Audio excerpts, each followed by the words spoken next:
Hello everyone, and peace of Christ all of you. Please invite your friends, and let us have some good time together today. The topic is why Muslims they fear Allah.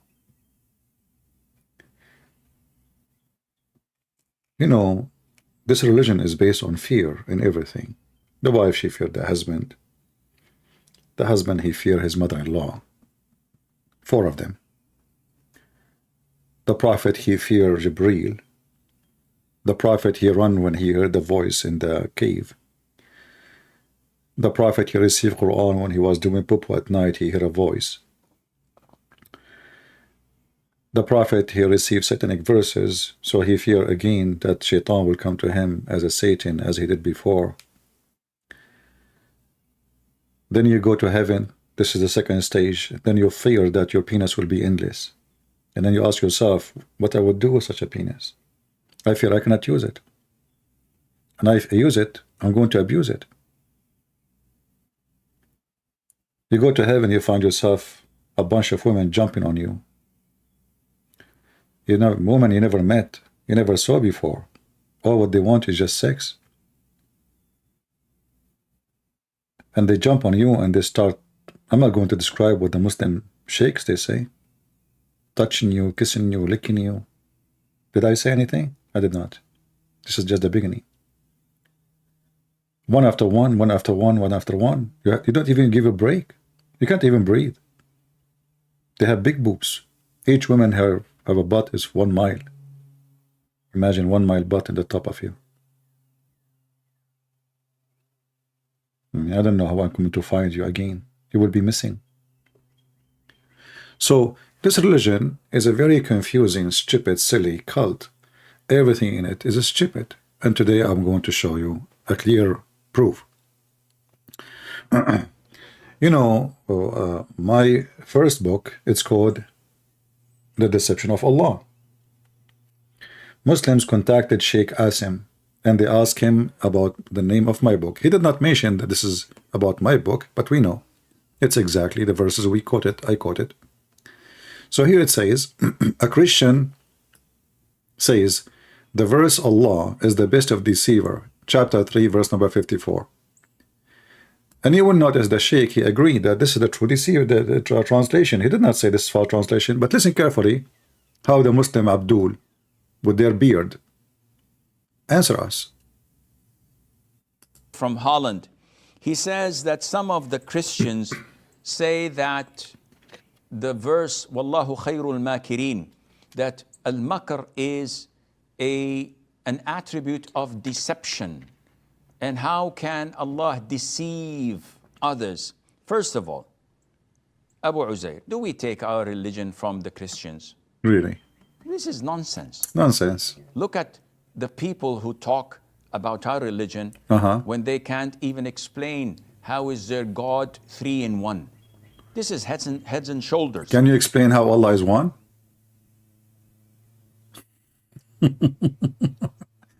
I mean, the funny is the Muhammadan, they try to explain God. They never met Allah, they never saw Allah, they never heard the thought of Allah, and Allah is one. Okay, can you explain to me what one mean? One what? What one mean? If there's any Muslim can tell me what Allah one mean? You don't even know what you are talking about. And if you say to me, I need to explain to you why Allah, why God can be 3 in 1. Can you explain to me why Allah need Muhammad? Can you explain to me why Allah need Jibreel? Can you explain to me why Allah need a tablet? Why he have no memory to write his book there? He will forget, he's getting old. Can you explain to me why Allah cannot do what the God of the Christian can do? He says, how I'm going to have a girlfriend? I'm going to have a son without a girlfriend? So when a Muslim speak about explanation, I mean, the Quran says this is a clear book. فَصَّلْنَا آيَاتِهِ, like we made the verses clear. And then we find that every interpretation have 1,000 interpretations and none of them agree with each other. So are we going to listen to those people who say that God is a 3 and 1 at the same time? Come on, we cannot do that. The question, Abdul, Why God cannot be three and one? Like, is he because limited in his ability, or because he is almighty, he cannot do whatever he wants? Are you going to design God as you want? What do you like, God to be? Like, you want him with 4 legs? 2 legs? Which one is sweet God? I mean, so the Muhammadan, they have an imaginary God. They never met him. They never spoke to him. Even their prophet, false prophet, never even heard his voice. But they keep scoring us about God. We have one God, one God. They think they have a privilege by saying one God. In fact, you don't have one God, because you have 0 God. And we can prove it so easy. But look what he will say after, which I find it astonishing.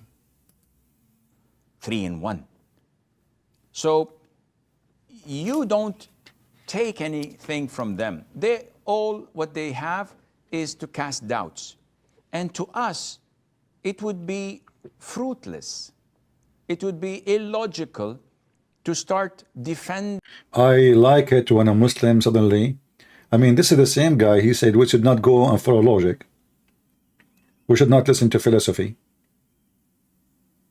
And now he is saying it's not logical.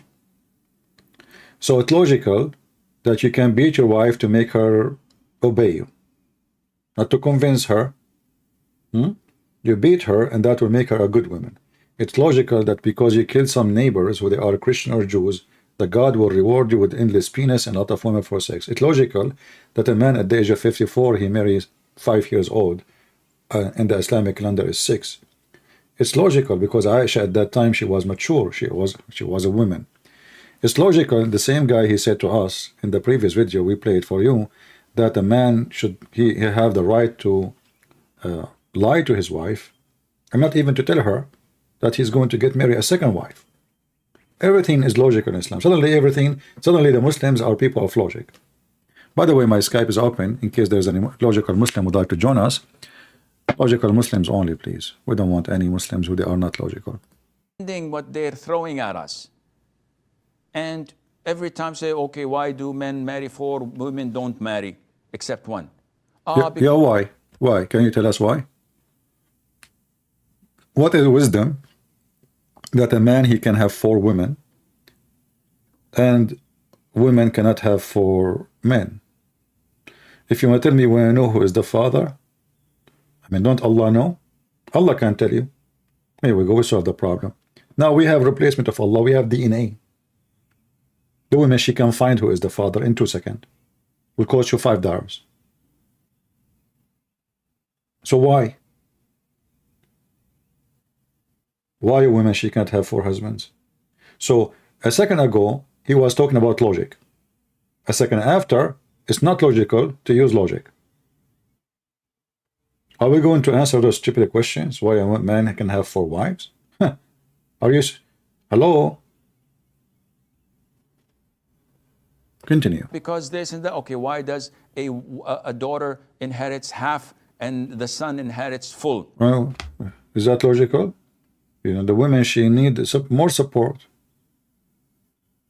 The man, he can go work, especially we're talking about society exists before, a long time ago. There's like now women, they can find works a lot easier.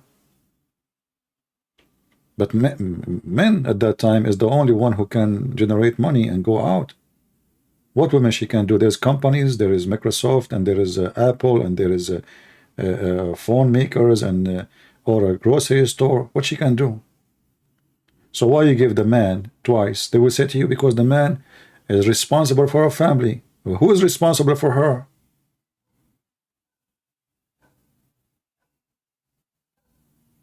So don't ask those questions. That is the logic. Because of this, why do men not wear gold where women can wear gold? What? And you... Yeah, the Prophet, he got a golden ring, because he is savage and he is trashy. He could not stop looking at it, and people, they start looking and says, look at this guy, he could not believe that he is ever wearing a golden ring. And then when he noticed people are making fun of him, he said, okay, you know what, I'm going to take it off. It's not right for men to wear a golden ring. That's it. That's the reason. One guy decision. It's not his God told him. There's no verse in the Quran, nowhere it says that Allah told him. Muhammad, he decide. because people are laughing at him. You know, like like I don't want to make fun of somebody is poor. That's not right. But you know, like in the Middle East, when first time we get anything is called technology. Let us say, I remember when I was a kid he brought a watch, you know, and I got one too. The watch have a screen, you know, you can hit the button, the light turn on, like everybody was wow, and the kid was so proud about having it. This what happened with Muhammad. The difference is Muhammad is a savage man. He never holds something valuable in his hand, and now he have a golden ring. And if you question where the golden ring came from, you will laugh. So a prophet of God, a decent man, he is busy with the ring. The ring took over his brain. He can't even focus on what people are saying. A ring. And remember here, it's gold ring. A Muslim man, you will see Muslim men now, they wear a lot of rings actually, but they don't wear a golden ring. But does it make a difference? Why anyway a man wanna wear jewelries? Because it's just, you know, what about platinum? Platinum is silver color. It's more expensive than gold. But the question is why a man is wearing jewelries? You want to be pretty? You want to show your worth? You want to tempt women that you are worthy, like we see, you know, many people do, like the pimp Andrew Tits, you know, showing me cigar and champagne and airplane. All of those, a man of God will be the loss of his interest.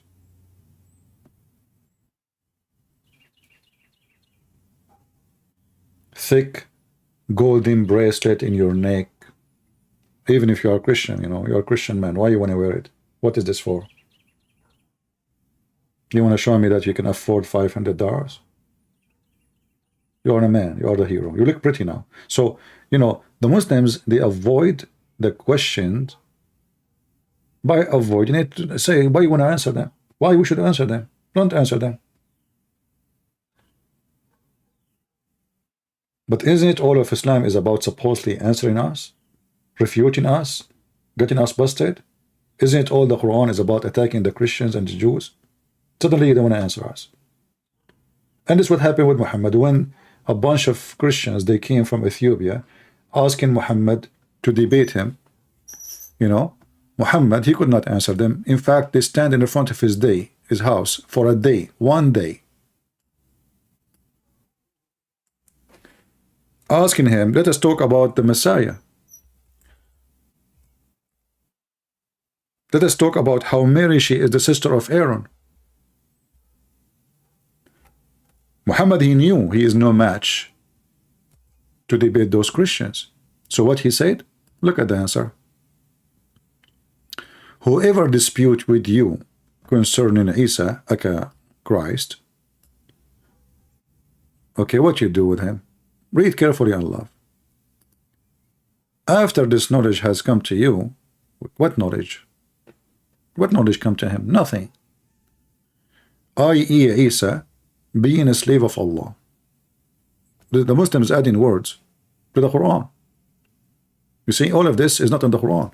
I.e. Isa being a slave of Allah. If the Quran says that, no. If you change the translator, this is Hilali and Khan. Let us go to different Abdul. Yusuf Ali. The knowledge came to Muhammad, brother. If anyone dispute in this matter about who? About the Messiah. Now, after the full knowledge has come to thee, say, come. You think Muhammad now is asking for a debate?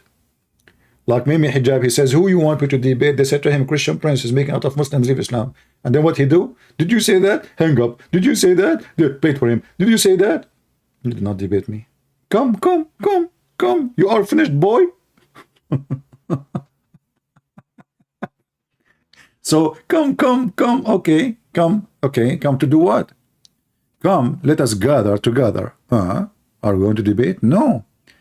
Bring your sons and our sons, our women and your women. Those are monks, you donkey. Those are monks who came all the way from Ethiopia. You are saying to them, bring your women, I bring my women. This is telling you that Muhammad do not even know what Christianity is about. Monks. Bring our women, and what do women have to do with this? So now I'm going to debate Mimi hijab and Lili Dawa. I say, hey, Mimi, bring your wife. No, I don't mean Lili Dawa. I mean the wife, the real wife, not the transgender. Christian Prince. Don't talk, please. Your voice is annoying. Lily, bring your wife, the real wife, you know, not Mimi hijab. So come here. What the wives have to do with this? What the children have to do? Because they have no answer. And now let us ask Allah to curse the one who is lying. I mean, are you saying to me your stupid God will not punish me for lying about God unless I ask him to curse me? I mean, this God is so nice. Hey, listen, if you are a thief, Allah will not punish you. And this is a different story about being a thief, because remember, in Islam, everything is about destiny. If you remember, there's a story about a thief was captured by the Caliphate Umar.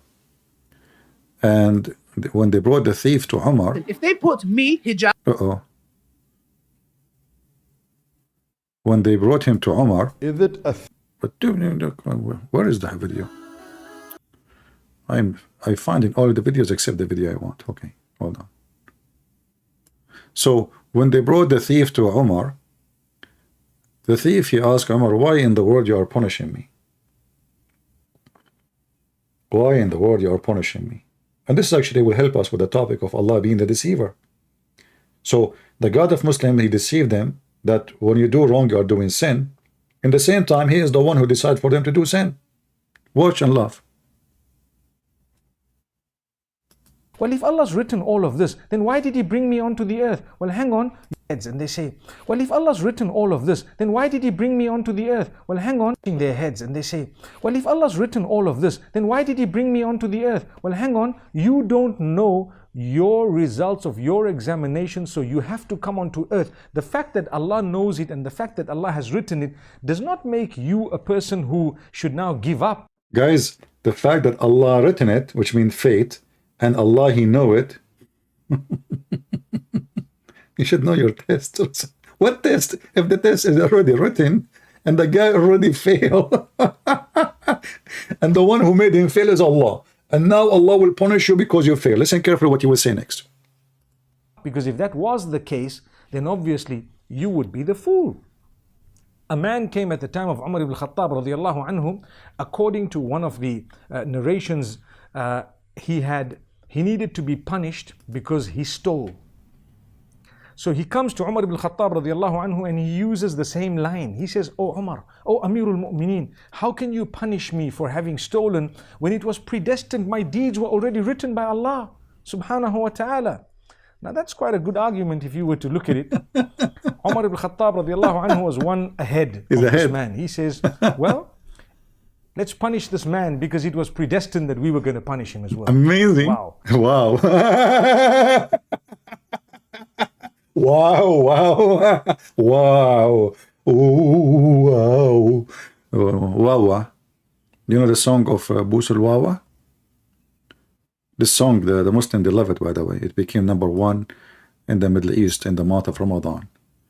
I don't want to show it to you because all of you, they are underage. You know, Busul Wawa. Man, people, like, you know, every Muslim, single Muslim, he, you know, the song, you memorize it, but don't remember the Quran no more. Busul Wawa. Oh boy. I cannot show it to you. It's not good for your age, most of you, you know. Busul Wawa. Okay. If we go here, should I show it for a second? Hold on. Precaution. If you are too much young, this is the video starting. Busul Wawa.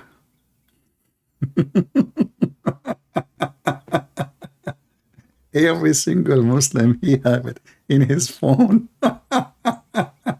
What happened? What happened? Who is going to kiss who? Oof, okay, stop here. That's it. We will not go further. All right. So, you know, fornication in Islam is a destiny. Theft is a destiny. Bus al-wawa is a destiny. This woman, she is getting naked, is a destiny. And Umar al-Khattab is going to punish you because he was doing a destiny act. It was my destiny to punish you. It was your destiny to be punished by me. It was your destiny to commit theft. And it's my destiny to punish you for the theft which Allah, He decided you should do. I mean, do you see how and why Muslim they should fear Allah?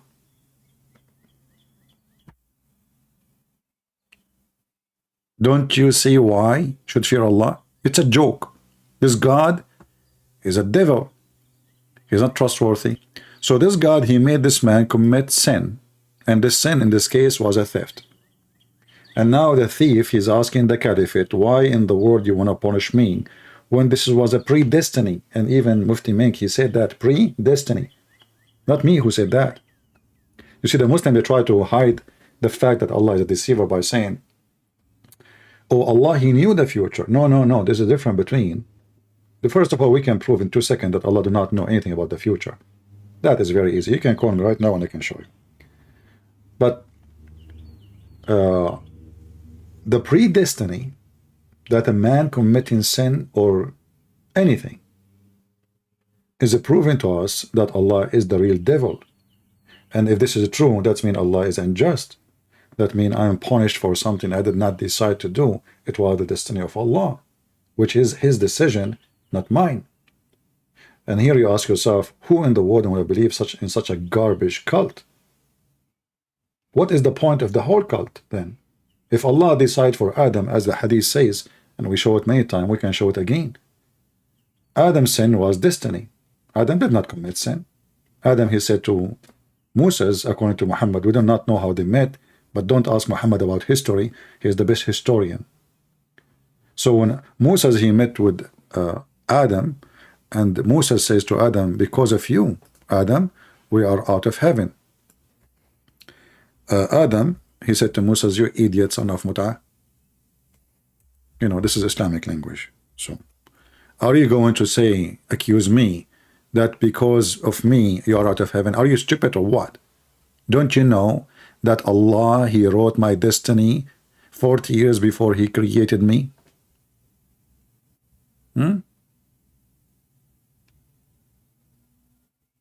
Are you going to blame me? So even the sin of Adam is not even Adam's sin. Allah, He made Adam sin. It's in front of you. All of this is authentic.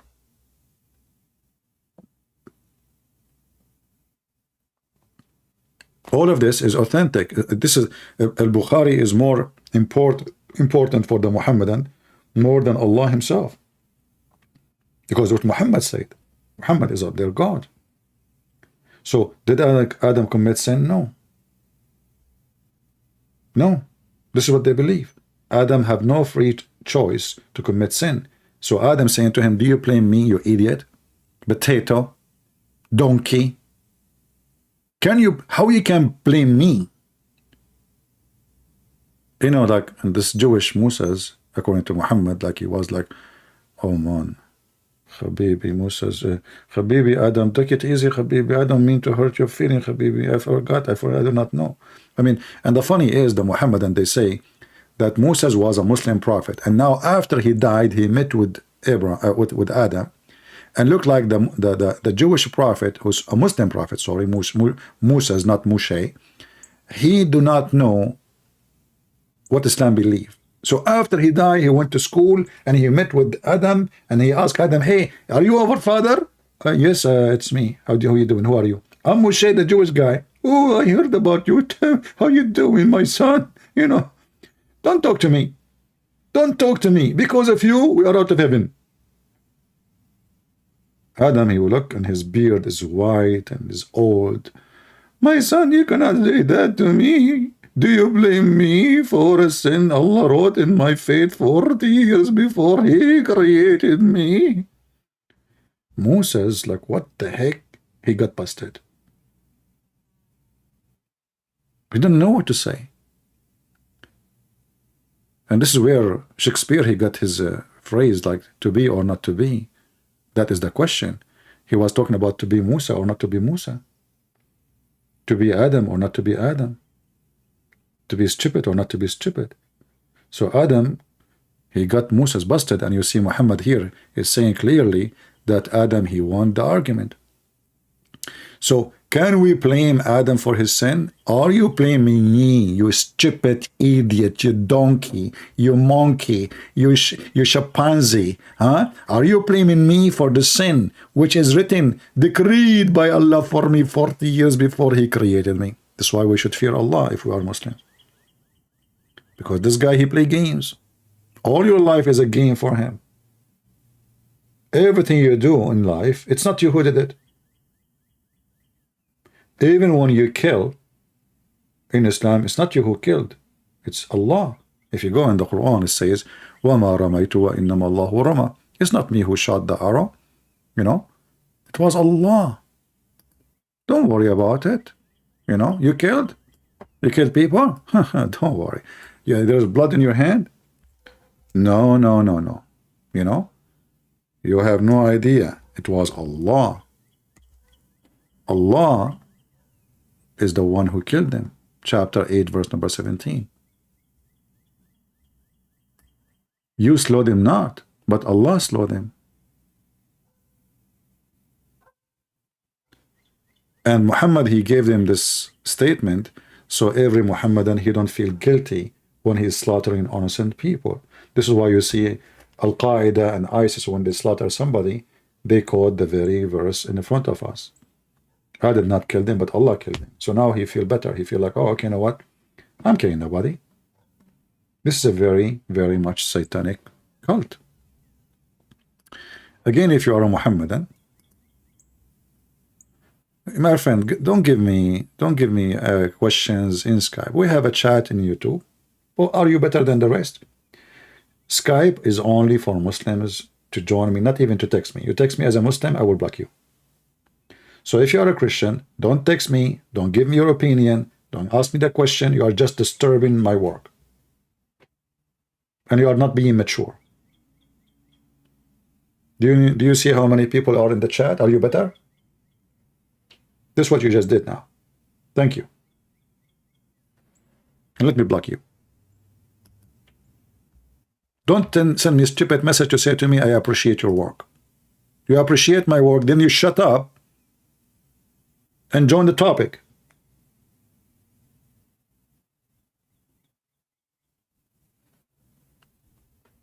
Dummy people. Where is your maturity? Where is your intelligence?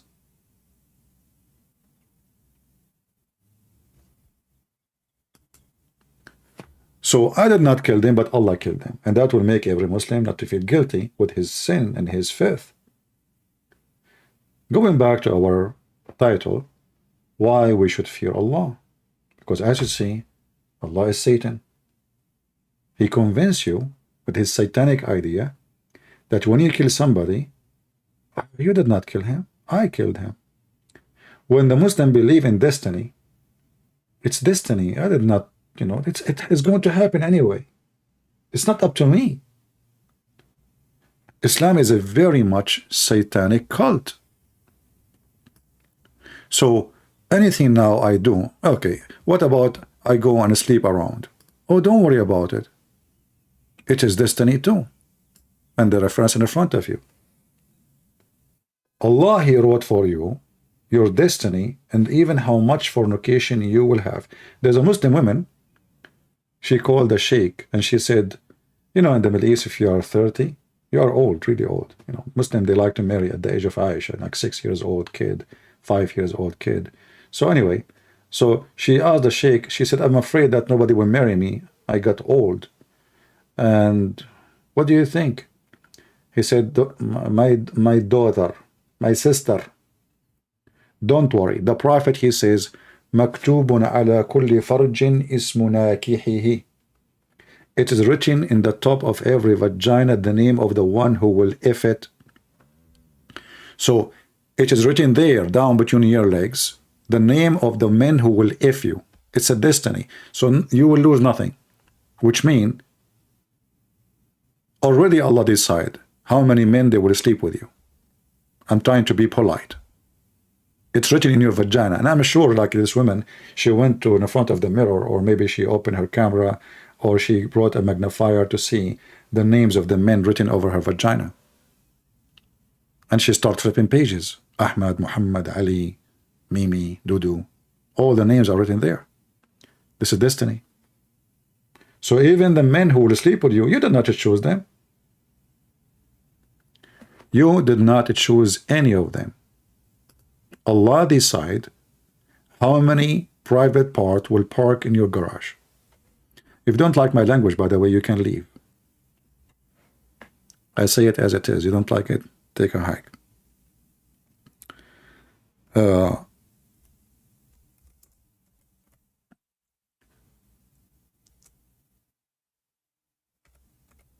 Everything in this cult. And the funny is, the sheikh, we play his video, he was talking about logic. You know, he says how God can be three and one at the same time.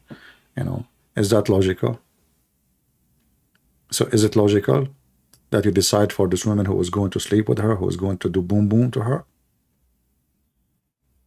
Is that logical? Does God, he have nothing to do except writing names over vagina? And you know, actually, as long as we are talking about Adam here, the hadith we mentioned that Adam, he mentioned that Allah wrote his destiny 40 years before he created him. You know, when a liar he speak, he don't remember the story, and the numbers can be very huge difference. It's not like, you know, okay, I forgot. Okay, I went there maybe in 2010. No, maybe 2007. You know, that's possible. But there's no way a prophet of God is quoting another prophet of God. He changed the number in a massive way. As an example here, it says, and you can read with me, it says, Adam, he says to Moses, are you blaming me for something which Allah has decreed for me 40 years before he created me? So what is the number here? 40 years. We go to different hadith, we will find that it is 50,000 years.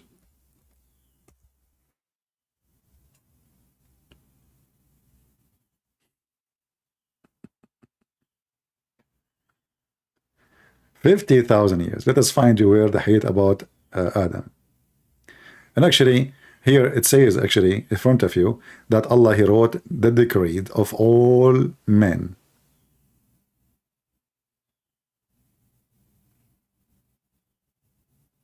$50,000 years. So how Adam, he says 40 years?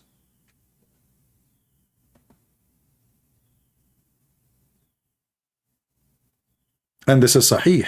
They cannot say this is weak, and you know the stories they come with always, all the potatoes they come with. However, the date is not important for us, but the date exposed that Muhammad is a fraud. He cannot even remember what he is saying, because there's a huge difference between 40 years and 50,000 years. It's not even like 4. Like you say, I can say maybe they heard wrong. He was saying 40,000 years. They thought he is saying 40 years.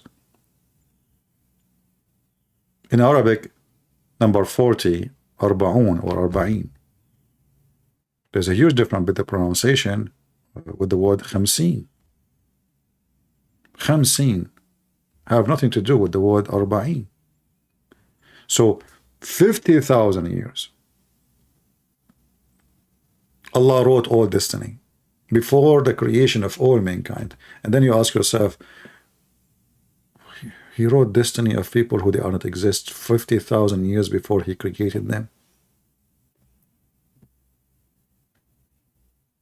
to what he was doing in the 50,000 years after he wrote this destiny. Doing meditation. If you are a Muhammadan and you are a person who have logic, like your prophet, who is very logical, please feel free.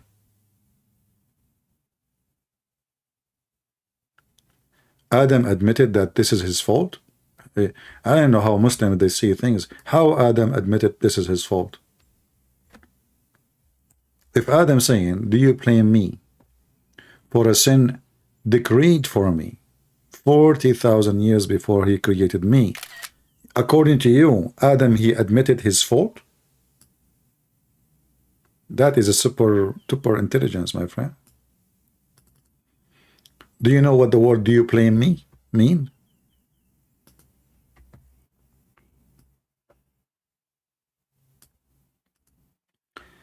When somebody says to you, do you blame me, that means he don't agree to blame him. Right? And now the Muhammadan, look what he's trying to do. He is saying to you that Adam, he said, we wrong ourselves. That means Adam is lying and Muhammad is lying. Because if Adam saying we wrong ourselves, then the story of your prophet is a fabricated. Muhammad is lying. Because it can't be both. But I will explain to you how the Muslim scholars explain this. That Adam, because he want to seek forgiveness, he took what happened on him, so Allah will forgive him. And that was destiny anyway. Which means when Adam, he says this to Allah, Allah wrote this to Adam to say. It's like the Joe Biden speech, which he did not write and he did not know. This is why he cannot write. He can't read it. They put him in front of him in the screen, and he's looking at the screen and like, yeah, you know, the Ching Chong, Mr. Ching, this is okay, well, not Mr. Chin. Shin. Okay, Shin. Okay.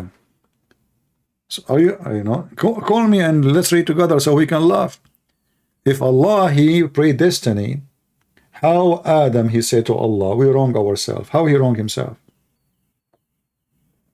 Are you against the Quran too? Because the Quran says Allah is the one who wrote your destiny before he created you. I remember the Quran says, if this is a book made by other than Allah, you will find in it a lot of contradiction. And this is why we say Islam is very funny and silly and stupid. You know, when Mufti Mink, he is so proud speaking about how the sheikh, how the caliphate, speaking that Allah, he predestined the punishment for this man. That means even there's no justice in Islam, because simply it's not you know, a decision of a judge. It is a predestiny. You know what I mean? Even the judge, when he make a judgment upon you, it is not your judgment. It's not his judgment.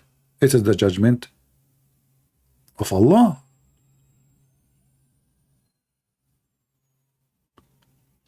Then what is our role in this life then? Nothing. We are just little stones. Allah, he move us as he wish. He decide for us what, even according to Islam, now me, I'm talking, everything I'm saying, Allah, he wrote for me to say. This is how and why this religion is so stupid. You cannot be an intelligent human being and you believe in such a garbage. What the point then of hell and heaven if everything is a predestiny for me? You see, the Bible mention about destiny, like God, he says, you know, I chosen you before you chose me. But that is not destiny of you. God made you follow him. No, this is God knowing that you are going to be the good person for him. He knew your nature. He knew the quality. Not all people have the same quality, because people, they work in their quality. All men are descendant, and women descended from one man, one woman. So we have the same equality and the same DNA. But then the man and the women, they work in their quality, either to destroy it or to build better quality, even from the first man they came before. This is why we Christian, we believe in the original sin. Because Adam commits sin, we commit sin too. We are not better than Adam. Have you ever met with a person who did not commit sin? Never.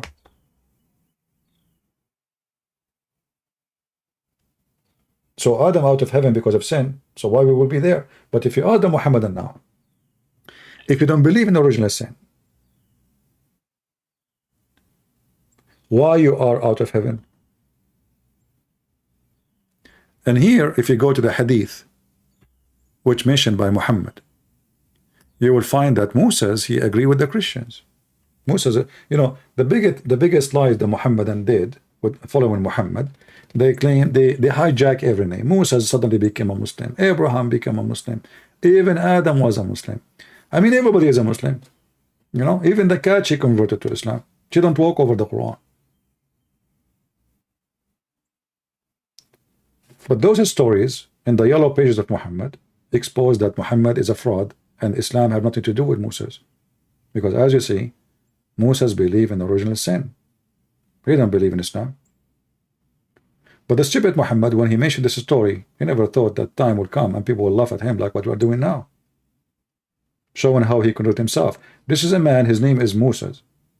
He is one of the mighty prophets of God, according to Muslims. And Moses, he died, and yet he did not know that he should not blame Adam for the sin. And yet a Muslim, he is, you know, in his 6th grade, he knew that in Islam we don't accept original sin. Is that logical? That Moses himself do not know? And if we ask the Muhammadan, how in the world even Moses he met, you know, Adam, if there's any Muslim can help us?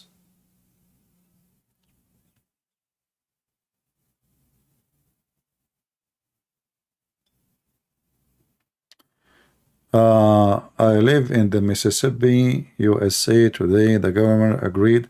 Will complain, go again. You know, my friend, any Muslim, any right the Muslim they can gain in USA or in the West, it's not their problem, it's your problem.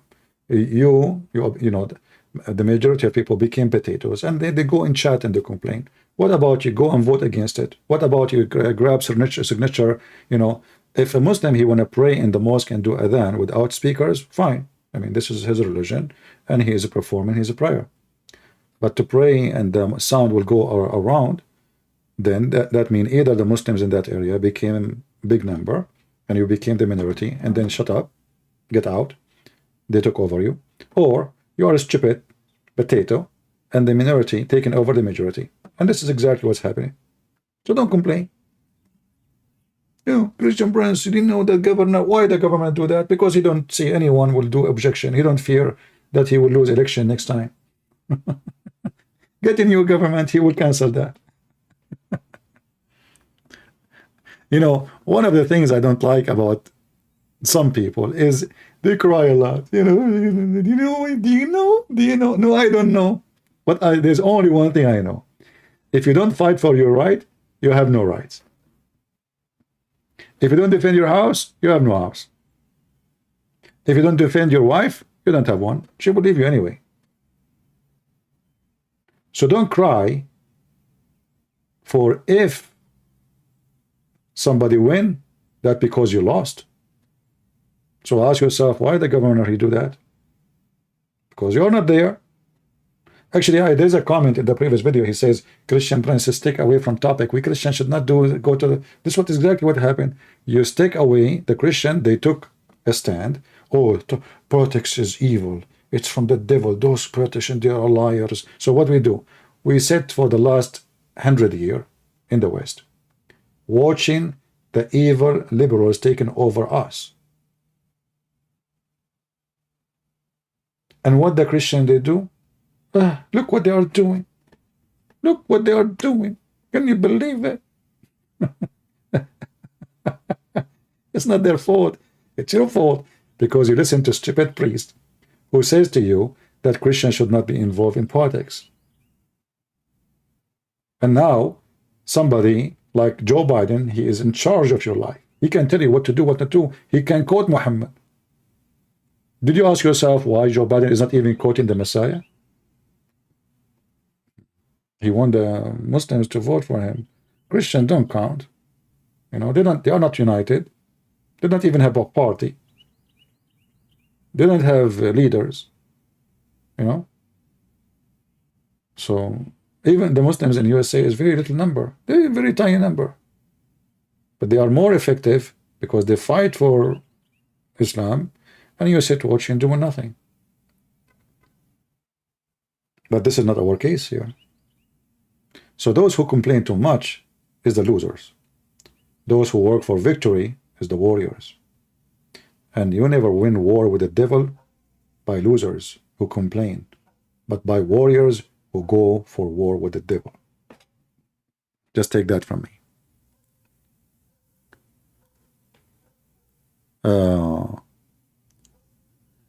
Anyway, again, somebody, he changed our topic as usual. Immaturity, stupidity, naive, childless. Look what we are talking about. Hey, the governor of Mississippi, did you hear that? Change it. Good. I hope the Muslim will pray the Adhan every at 5 a.m. in the morning and they will screw your ears because you deserve it. It never happened unless you allow it to happen. You know, I will never be upset for a country is doomed because it's doomed for a reason. It's doomed for a reason. Look at you, busy with a transgender, confused about the male and female. So when you are doomed, all the source of evil will be on you in one time. You know, the buffalo is so big animal, have a lot of hair, strong, very strong. But then a second come and the buffalo collapse. And this is what happened to all the buffalo before you. All the buffalo, including the Islamic buffalo. When the Muslim, they have a caliphate and they occupy maybe more than 60% or 70% of the earth. The buffalo becomes so big and getting weaker and weaker. His strength is his weakness. Because corruption is Islam.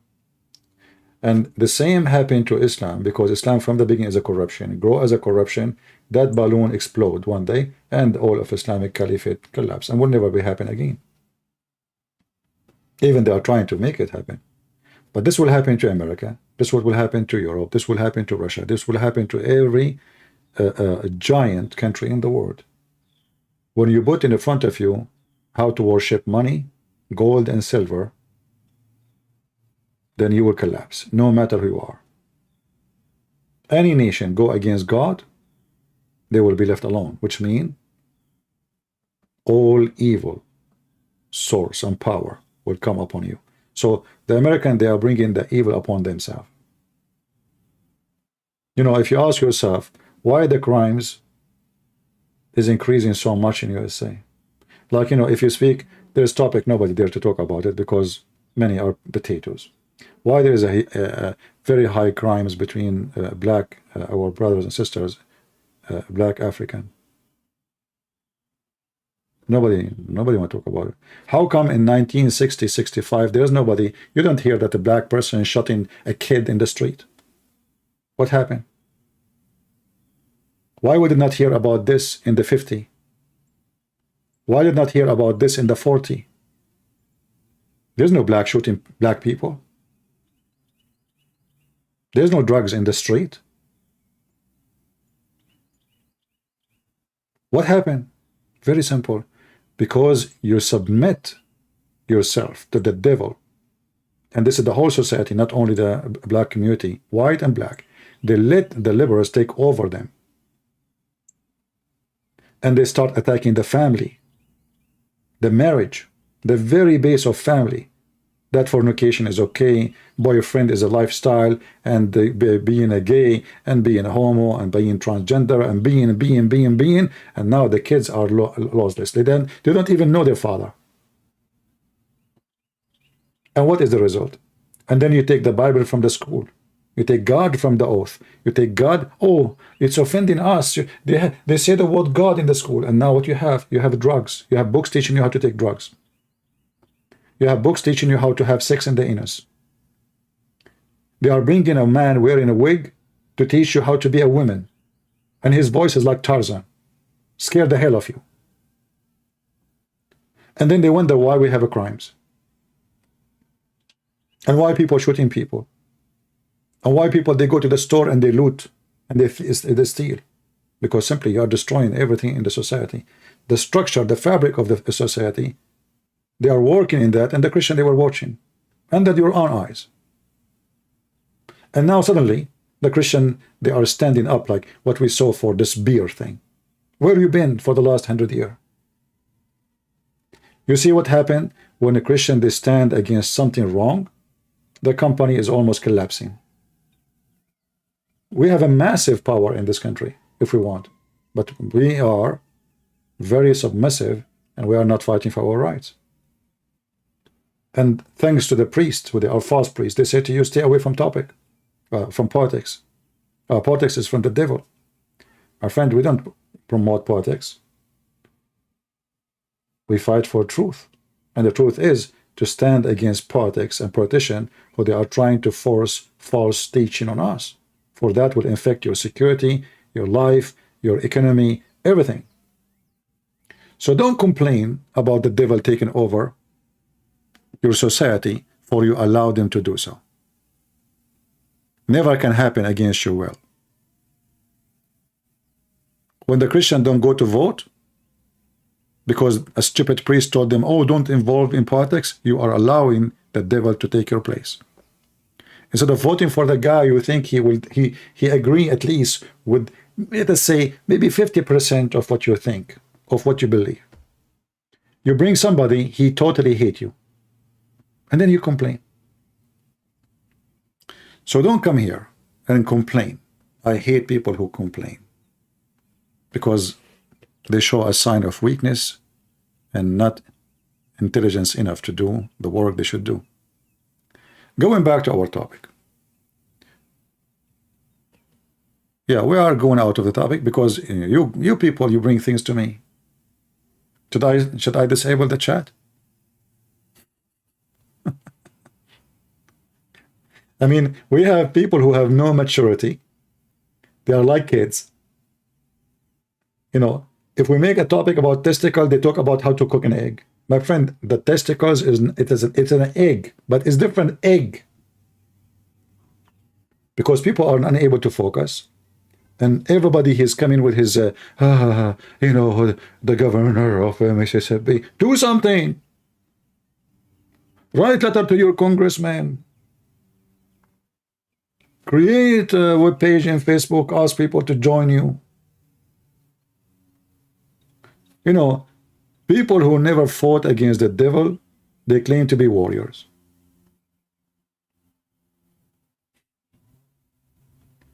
It's like those, you know, they go like Andrew Tate. He claimed to be the man, but he never ever been in the army. So where is the man you know, fighting for money in the stage? What about go to the real world? Let us see how man you are. Let us see how long it's going to take you before you start crying. Talk is cheap. Everybody is warrior, but nobody do anything. Anyway, Allah is not a person I fear, for a very simple reason. He does not exist. How you can fear something does not exist? And I don't fear Satan, even though he exists, for a very simple reason. Because I have what prevented me from following satanic teaching. And the problem in your country and all the countries around the world, that satanic teaching became the golden teaching. You put it in school.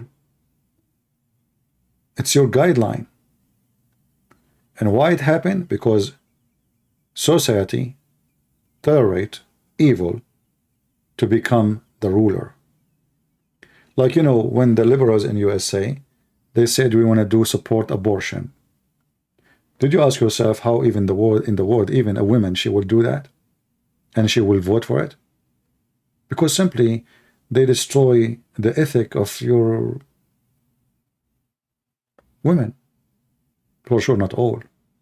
To the point, those weird people, they speak about cat right, dog's right, but they kill babies. If you go on the street and hit a cat in your leg with your foot, 1,000 person will call the police for you. Suddenly everybody have ethic. You take a child, you dump him in the toilet seat, you're a good person. We make it legal. And they claim that my body is my choice. But this is not your body. This is another person. And then they try to be smart and they say, oh, okay, you know what? If it is a few weeks old, it's okay. That's false. 1 week, 2 weeks doesn't make any difference. Like, is he like a watermelon? The size does matter. So a human being, always he try to justify his evil. And when you justify your evil, you end with the evil. You became a companion of evil. You became a host of evil. And then after some time, because you are used to evil, the evil become normal. And then you ask him for more evil, because the normal is normal now. We want more. So a Muslim, he fear Allah, because as you see, Allah is a liar, is a deceiver. He wrote your destiny. He will punish you for destiny. He wrote for you. Allah, he lie. And you know, the funny is, the Muslim sheikh in the video I was playing for you, in his video, he said something very, very embarrassing. Look what he said. Take anything from them. All what they have is to cast doubts. And to us, it would be fruitless. It would be illogical to start defending what they're throwing at us. And every time say, okay, why do men marry 4, women don't marry, except 1? Because this and that. Okay, why does a daughter inherits half and the son inherits full? Because of this. Why do men not wear gold where women can wear gold? What? And you spend your time refuting their allegations, which is not fruitful. They don't believe in the system to begin with. So why would I waste my time with them? First of all, Allah tells us in the Quran, قُلْ يَا أَهْلَ الْكِتَابِ تَعَالَوْا إِلَى كَلِمَةٍ سَوَاءٍ بَيْنَنَا وَبَيْنَكُمْ. Oh, people of the book, come to common terms. First of all. He just said, why you want to waste your time with them? And he just quoted the verse, says, talk to them. And tell them this. I thought, it looked like Allah is stupid too. Because he's asking the person who's asking the question, why you want to even talk to them? Why you want to even answer them? And then he quoted a verse from the Quran saying, Allah says to them, Allah said to them, to tell us to say to them, come, come, come. I thought we should not waste our time. And here you see why Islam is very easy to defeat, because Islam is so stupid. Islam will flourish only if the Muslim is speaking to someone have low education, low IQ, and very naive. You have to be very naive. But listen to them carefully. You will find in every second contradiction. We should not answer them. And okay, the Quran says this to them. You want to discuss things about Islam? I have no problem. Let's establish, first of all, this universal fact that there is no other God worthy of being worshipped except Allah, and not to associate others with Him. How is that? Oh, no, we will talk about this. So, guys, let us, if you agree with me, there's no God but Allah to worship, we can talk. But that means that means we lost the debate already. I mean, do you see the stupidity? We will debate about what? If I agree that Allah is the God to worship, we will talk about what? Let us see. There's a Muhammadan trying to contact me, maybe. We will see.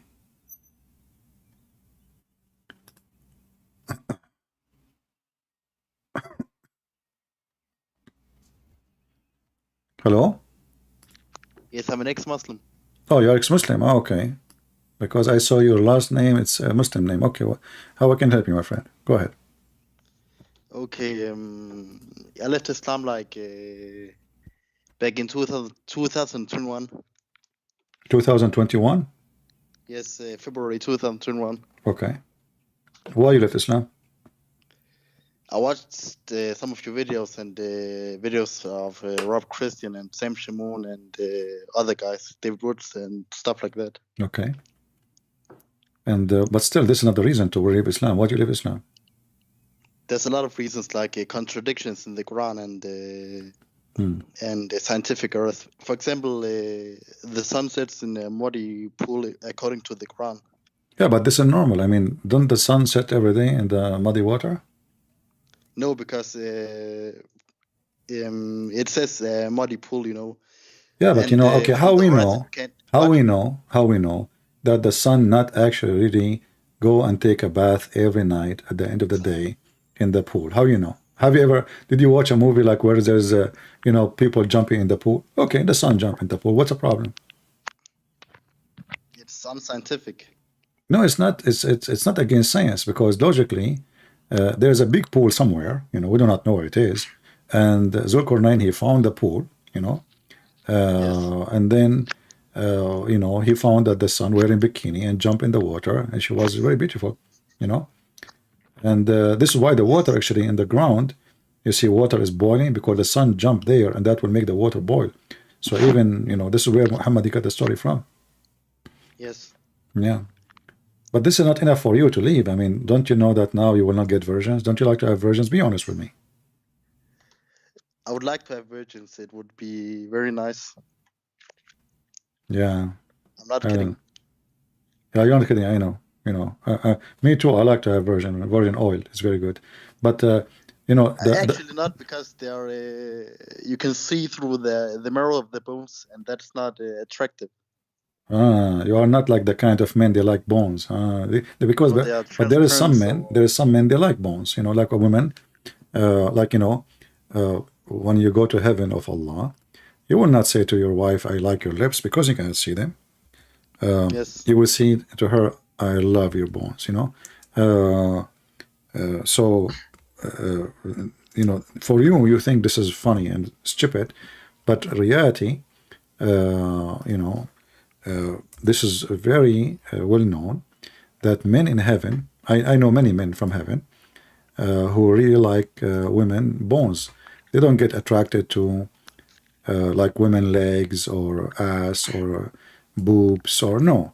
You know, you will look at her and says, "Honey, your bones, oh, I'm melting." You know, because Allah will turn you like, will make you like a dog. You know, like well, you know, the second you put a bone in front of a dog, you know, he go crazy and his saliva is coming. This is what will happen to you in heaven of Allah. So Allah will redirect your vision to see the beauty of the bones. You know, so like this is why there's a big fantastic team used to be called Boniim. It's coming from the bone of Allah. So, Yes. you know, you go to heaven, now you are relaxing in your house, and you have all those virgins are naked, because you can see through anyway, even if they wear clothes, who care? So you can see through their bones, and imagine, you know, you are coming from which country you are coming from? I'm not. I don't want to tell which country. Okay, don't tell me. I can't tell you. You are coming from Brazil. All right. Because I can tell you have an accent of the jungle of Amazon River in South Africa, in Shanghai. So anyway, so you go to the, you know, to the heaven of Allah, and then the woman, she greet you, and she start doing her like strip dance, like Mimi hijab, and then you look at her, you say, "Wow, this is what Allah He promised me," you know, and then you call your friends around the world. You say, especially those who did not believe in Islam, "Look what you are missing." And you can share your TV screen with them, you know. especially when those Yes. women, they put their legs up like this. So I mean, this is really, I mean, you cannot irresistible religion. And you know, I'm trying to advise you, trying to bring you back to Islam, but I don't know if it's working or not. No, I don't. I'm not gonna come back to Islam. No. But every time I talk to Muslims, for example, my brothers, they tell me I don't trust that translation, and I don't trust these hadith. Okay. They even say that Sunnah.com is made by Jews. Yeah, actually, yeah. I mean, everything made by the Jews. The cars, nuclear, you know. Yeah, I mean, the Jews, they did everything. So why not? Hadith, Muhammad, Quran, made by the Jews. And let us blame the Jews for anything went wrong. You know, Yes. this is the idea of Islam. You know, they cannot blame their prophet for being an idiot of the village, but they blame the Jews for anything. Even the Jews are not there. What? How the Jews will put stories in your books if you are the one in control of it? Where is the Caliphate? Yes. Where is the scholars? You know, is Ibn Kathir is a Jew? No. Al-Qurtubi? No. Ibn Ishaq? I mean, okay, what is the Jews? So if the Jews were able to say something and then you take it from them and you put it in your Quran, well, you're the Prophet of Islam himself, he takes stories from the Jews. Everything Muhammad he have, yes, we have to agree. Muhammad took tons of stories from the Jews. As an example, the story of Solomon and the ant. Don't you like the story of the ant? Yeah, I don't remember. Isn't it the story where Solomon can hear the ants talking and he understands what they're saying? No, but you know the thing about this story, you know, the kuffar, they attack it, but there is a wisdom behind it. First of all, that the ant, she was able to win the debate against Solomon. So like here you learn that little ant is smarter than a big guy. His name is Solomon, you know, and she got him busted. You know, when Suleiman, he said to her, why you are telling people I will crush you, you know? Yes. Don't you know I'm a fair prophet of Allah? She said to him, I was not really saying that, but I was fearing that you will crush their heart but when they see the beauty Allah he gave you. So the ant, she was in fear that the female ant like her, they will be tempted and seduced by Suleiman, which is very normal to happen. I mean, Suleiman is a very handsome man. The ants, they go crazy. You know, that's why if you go in the yard, the ants will be all over you. You know, like they will see like a sweet Suleiman in front of them, and everybody want to take a sugar bite. So Yes. the Quran is full of stories. All of them are stupid, and then the Muslim, they speak about logic. Like, did you Yes. hear the Sheikh speaking about logical? You know, he says, "Is it logical for God to be three in one?" What do you think about the Christian belief? Are you a Christian now or a Muslim still? I mean, No, I'm not ex-Muslim. a Christian. What do you think about the Christian belief in God to be three in one? As in, are you an atheist now? No, I believe in God, but I don't believe in religions. What do you think about the Christian belief that God is a three and one at the same time? It actually makes sense because I heard someone, I thought his name, I think his name was Anis Sharush or something. He said, for example, humans, they have a mind, body, and soul. So that's a three in one, you know. Okay, Anis Sharush says that, Every consists of the or me? members. All right. Yeah, What? but still, this is not convincing. I mean, a human being, he have that, but how God can be three and one? Is that a good answer? How he can be three and one? Because, you know, God is not like human beings. He's special. God is almighty. So the second we say almighty, it's mean everything is possible for God. So when a foolish person, he used the word God and he believe in God, and yet he don't want God to be almighty, that means his God is not almighty. So either God is almighty and everything is possible for him. It's not logical. You know, the logic does not stand with God, because it's logical. When we speak about logic, it's not logical for me to say to you, I can fly. That would be bluffable, right? It's not logical to say, I can have a kid without having a wife. That would be stupid. It's not logical to say to you, I can stay without food for 100 years, even for maybe a week. So logic is something about based on the ability of nature. What is the proof for Christianity? What is the proof of Christianity? Will depend in what proof you are looking for. Like, are you the kind who seek proofs of science or proofs of logic or proofs of ethic? What you are looking for? Just any proof that is convincing. Well, all of those they come together, because you cannot take one of them out of when we speak about God, we mentioned that he is almighty, but the most important thing of the almighty is the reason for our creation. The Bible speaks about how God he loved the world. So God he loved the world, he sent his only begotten son. So the proof of God is exist in every human being. Do your mother love you? Yes, Why? because she gave birth to me. Okay.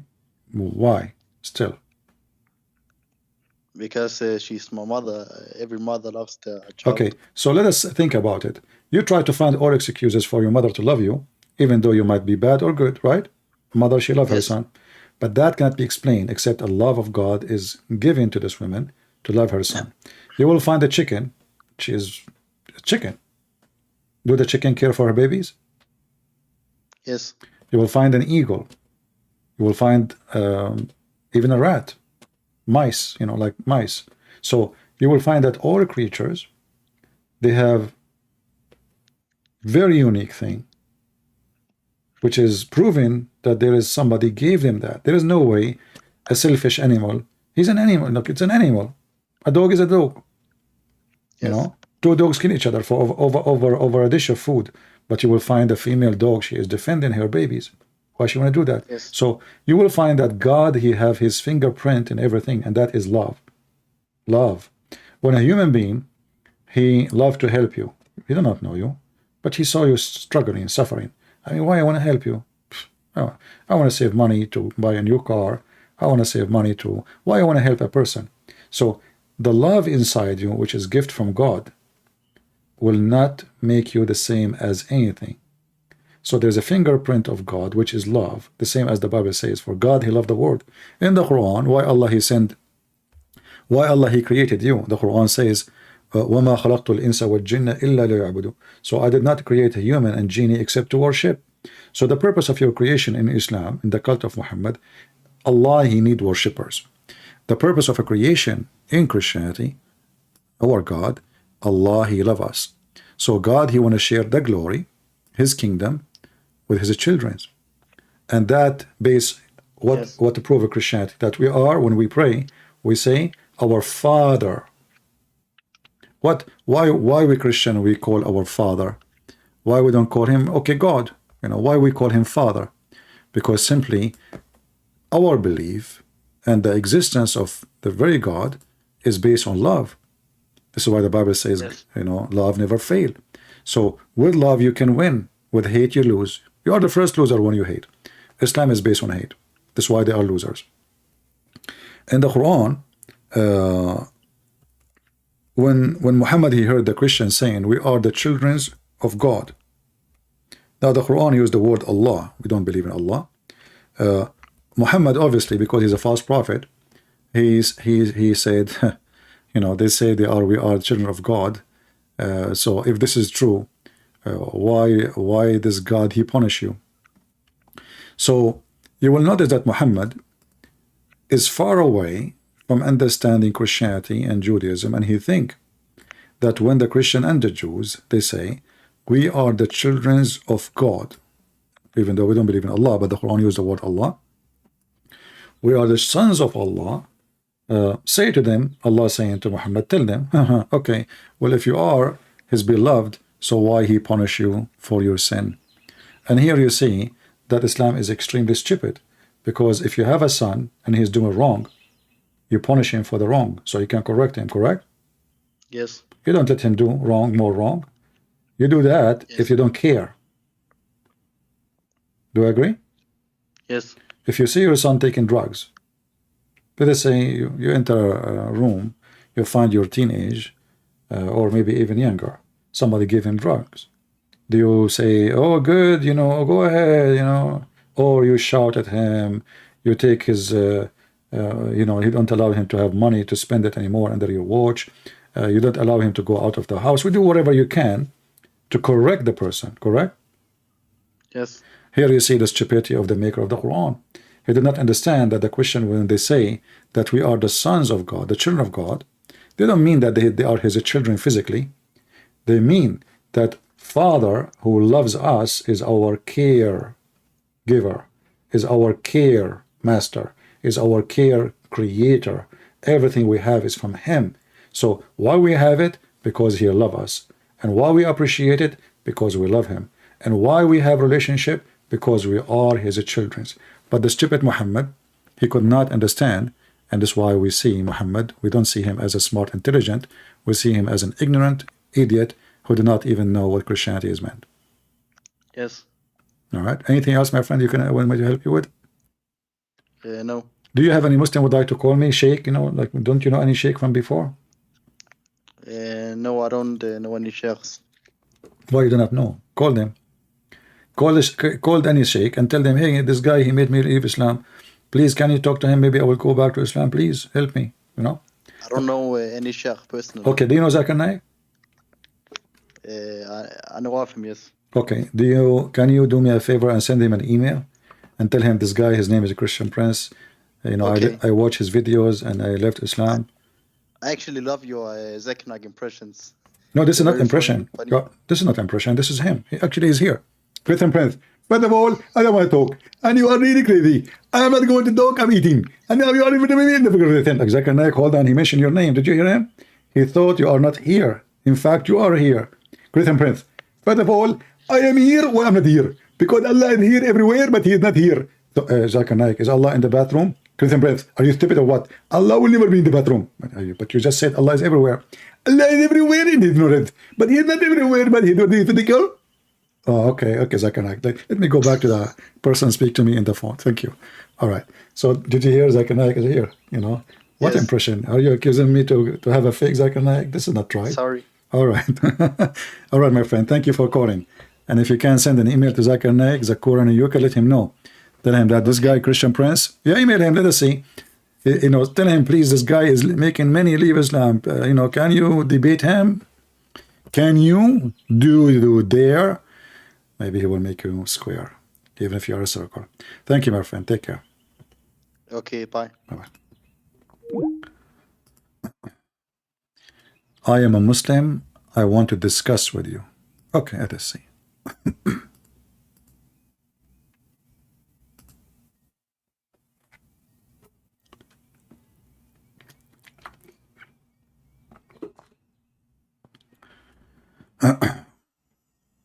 We have a Muslim, he want to discuss with me.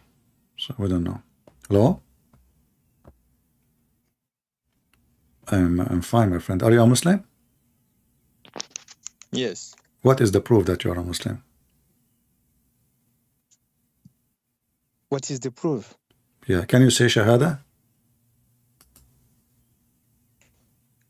La ilaha illallah Muhammad Rasulullah. What does that mean? Oh, you want me to recite the shahada? Yeah, what does that mean? What you said to me in Arabic? I do not know Arabic much. You know, as you know, I'm from Afghanistan. I'm like Sheikh Uthman. So what you said to me in Arabic, what does that mean? I added that there is no God other than Allah. Okay, how there's no Muhammad is God? messenger. There's no God but Allah? Yeah, other than him. He's Okay. unique. Why? Yes. But who is the one who said that? Allah or Muhammad? He said that. Who said what? I didn't understand your question. The Shahada, you know, Shahada, where do you get this from? Is it in the Quran? No, it's from the Prophet. So your prophet is fabricating things, is not the Quran? What? Didn't understand your question. I just asked you if this is from the Quran. You said no, it's not in the Quran. The prophet said that. So your prophet is fabricating a base on Islam, based on his name, associated with the name of Allah. You said to me, there's no God but Allah, and Muhammad is his prophet, correct? Yes. Okay, so you joined the name, Muhammad, he joined his name with the name of Allah. But isn't it this is shirk? To join the name of a man with the name of God? No. That is not shirk. You How- don't know. What do you mean not shirk? Ever. Okay, if I say, Shirk is associating yeah, something with God. like what? What about knowledge? Is the knowledge of is the knowledge of Allah and the knowledge of Muhammad are equal? No, of course it's not. Okay, so how, like as an example, your prophet he said to his companion Abu Dhar, Do you know where the sun goes? A brother, he says, Allah and His Messenger knows best. And we will find that all over in the books of Hadith. Allah and His Messenger know best. So you Muslims associate the knowledge of God with the knowledge of a man. Do Muhammad knows best and Allah knows best too?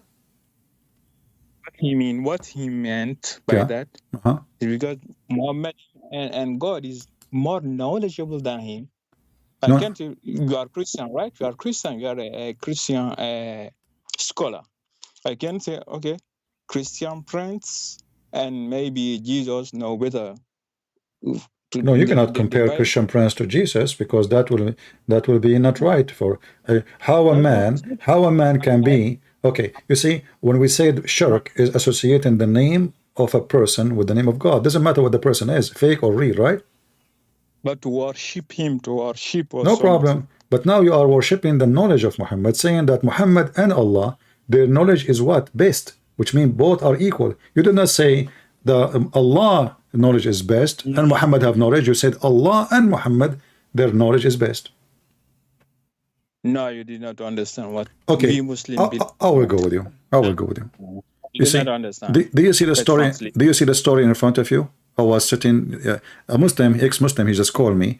He left Islam because he found the sun set in a murky water.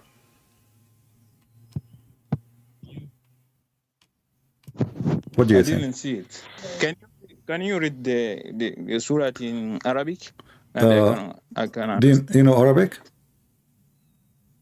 Yeah, not too much, but I understand. I'm okay. not. How you do not know Arabic, but you understand Arabic? It's like I'm speaking English now, but I'm not high level English, but I can understand. My friend, I'm asking you. You said you do not know Arabic. I don't mind to show you the Arabic, no problem. But do you know Arabic? You said no. So what the difference going to make for you? I mean, English is still better. At least you can speak English. No. If you read in Arabic, I can recognize. Oh, okay. It says here. The verse. Okay. Okay. Yeah. Okay. You have to recognize it. All right. It says that he says وهو على حمار والشمس عند غروبها فقال هل تدري أين تغرب هذه الشمس؟ هذه قلت الله ورسوله أعلم قال فإنها تغرب في عين حامية. What I said.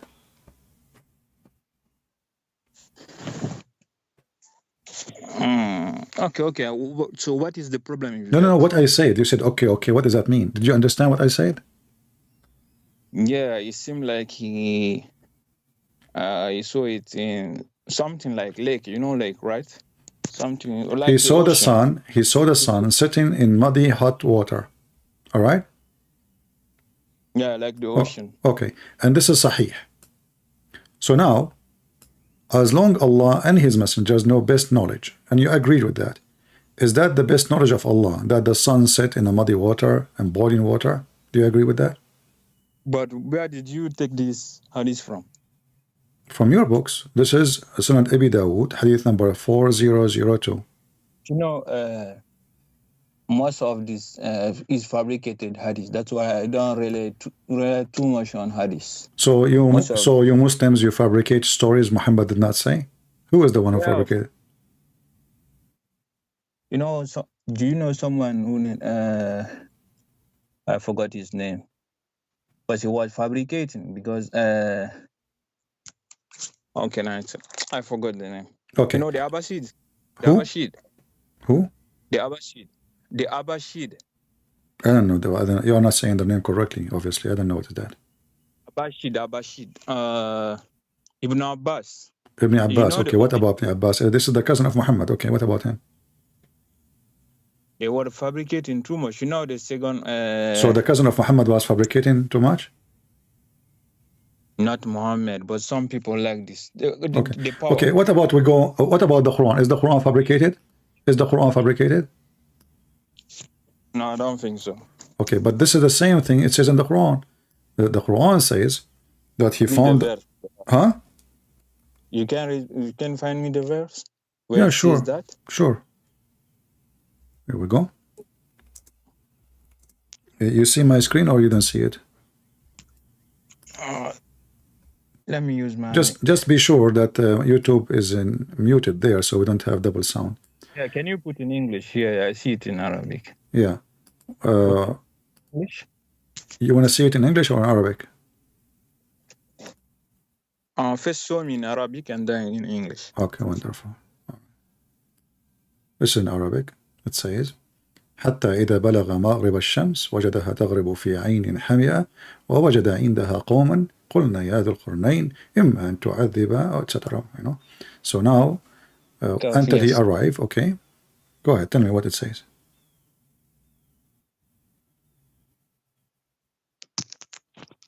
I'm not seeing too much. Until when he reaches the certain place of the sun. The certain place of the sun. Is that a good translation? I don't know. This is your translation. My translation is I'm using your Muslim translation. Even you see the funny is you just mentioned something very important. I show you the hadith.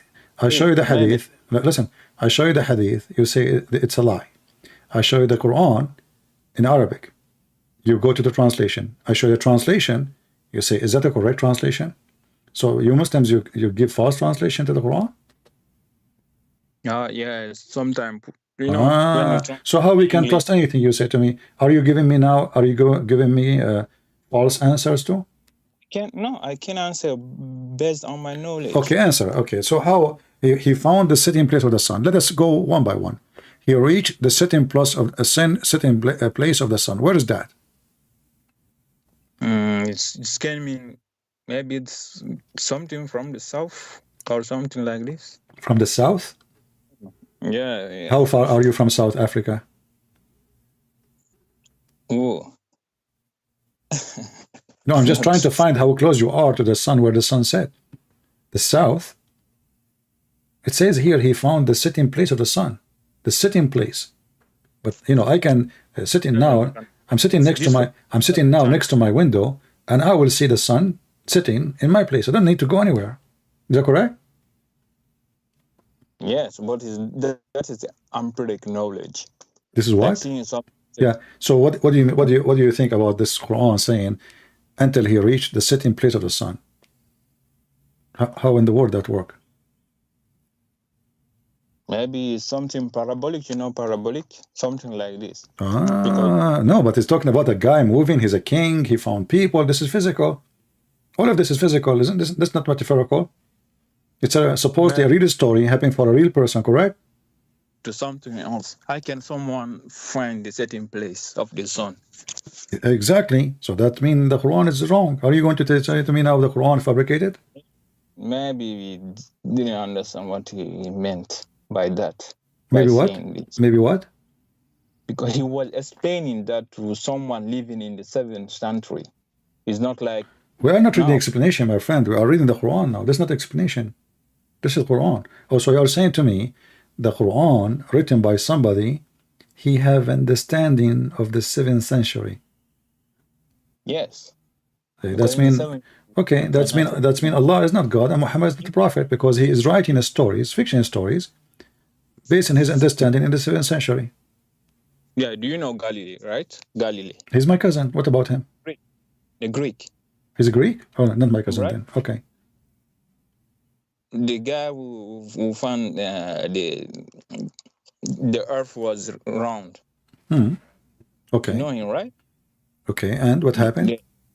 What did the Catholic Church did to him? What did it to him? Tell me. They killed him. You can't look at it. Because he found the earth is round? Yeah. Look at it. Okay. Who is the one who said that to you? It was Galilee. Who is the one who said that to you? Who is the one who said that to you? Yes. But my friend, don't you know that before Galilee exists, this is not the reason he was taken to court. The reason he was opposing politically. Muslims, they lie, because in the Bible it says that the earth is a globe, the earth is a ball. If you go right now to Isaiah 40:22, you will see the earth is like a ball of the earth. So when Muhammad and he speak about Galilee, he was murdered by the Catholic Church because he said the earth is not flat. This is a lie. This is a lie. This is a fabrication. This is a fabrication made by the Muslims. Why? Because simply, first of all, the Bible never say the earth is flat. Secondly, we have a clear verses. Now, there's many translation, but doesn't matter what translation you take. Go to right now to Isaiah 40:22 and use any translation.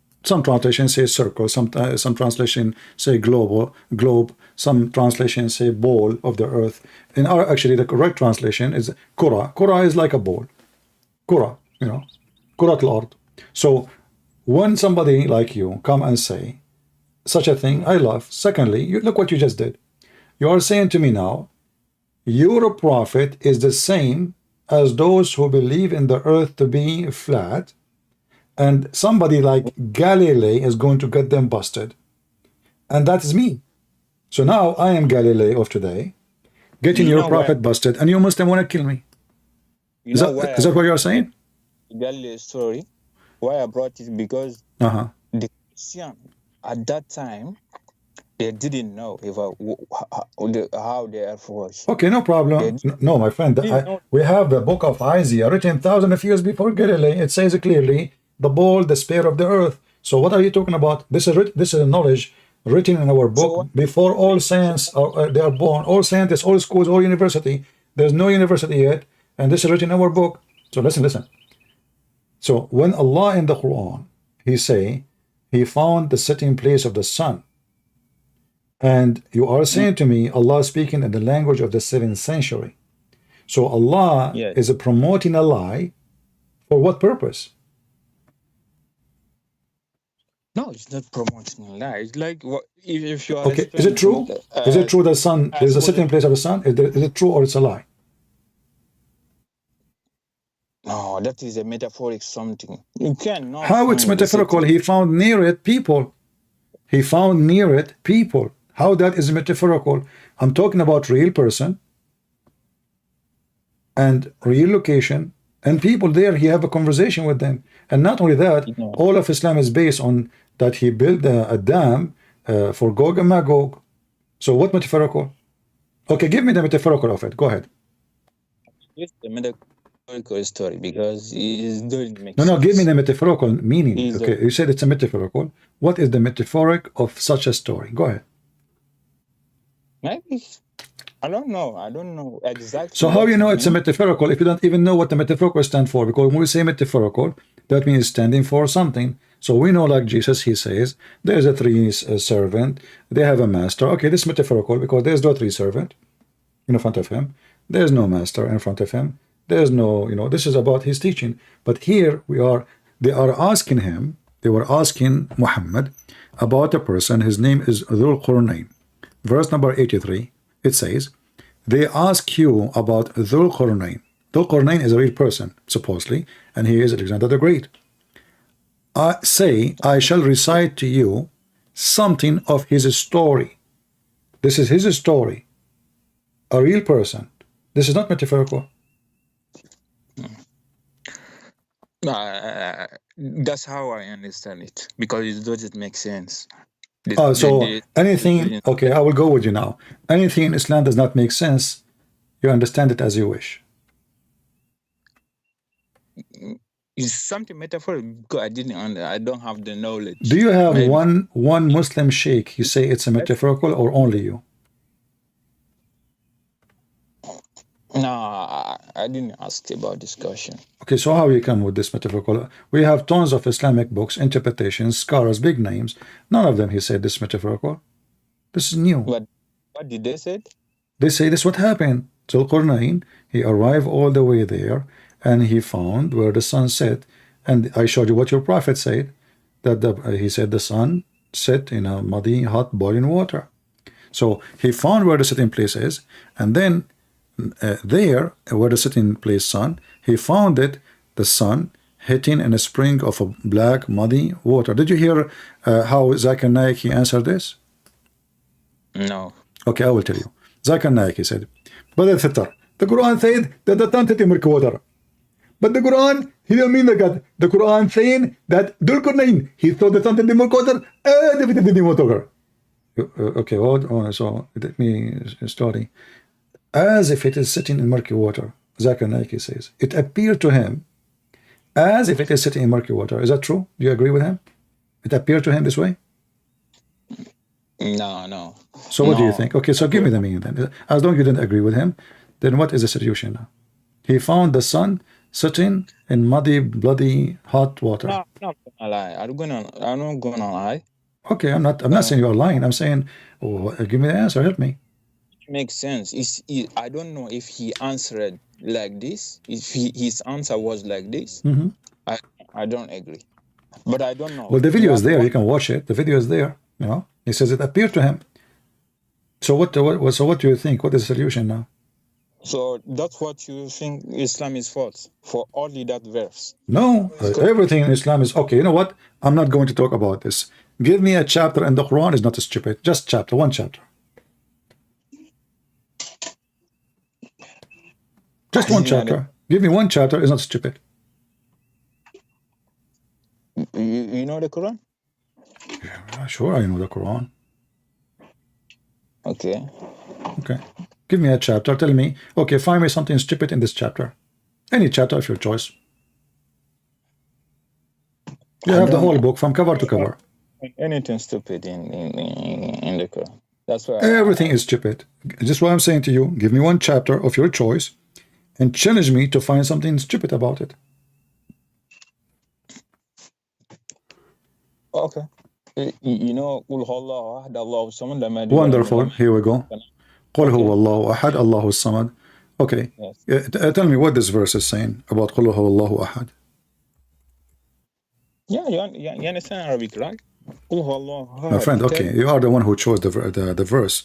So what this chapter is speaking of? This is chapter 112 in the Quran. It's just a few verses. Okay. So yes. what the verse is saying? قل هو الله أحد mean? Okay. Mean? Yeah. Tell them that Allah is one. Okay, hold on. So let us stop here. In Arabic, when you say ahad, ahad does not mean one. Ahad mean one of. I will do this in front of your eyes. I will carry the word ahad, copy it, and paste it in the search engine in the very same Quran. And you will find in Arabic the word ahad never appear as one. Ahad mean one of. So I say Ahadul Tullab, one of the student. Ahadul Anbiya, one of the prophet. As an example here, chapter 2, verse 102. وَمَا يُعَلِّمَانِ مِنْ أَحَدٍ. They don't teach anyone. Ahad mean one of. So they don't teach any one of the people. Chapter 2, verse 136. لَا نُفَرِّقُ بَيْنَ أَحَدٍ. So we don't differentiate between any of them. So the word ahad does not mean one. Mean one of. So how Allah is one, and now this is the verse you choose for me to prove to me something very solid, and then Allah is using the word which is wrong. Allah should use wahid, not ahad, for the word ahad is one of many. You cannot find in Arabic one sentence using the word ahad without saying ahad, etc., which means one of. Ahad. Here we go. Chapter 2, verse number 85. لا نفرق بين أحد من رسله. We don't differentiate between any of his messengers or the messengers. So we don't differentiate. Read it. We don't distinguish between any of. This is ahad. Any of. So the second you say Allah is ahad, you just say there's many Allah and he is one of them. No, that is your translation. This is not my translation. This is your translation. I'm using the same word in the Quran, and this is your translation in the screen. This is not my translation, my friend. I'm showing you on the screen what it says. Every single verse in the Quran translating the word ahad as one of. Every single verse. And I can show you endless number of verses. Here we go. We start from chapter 2, 102.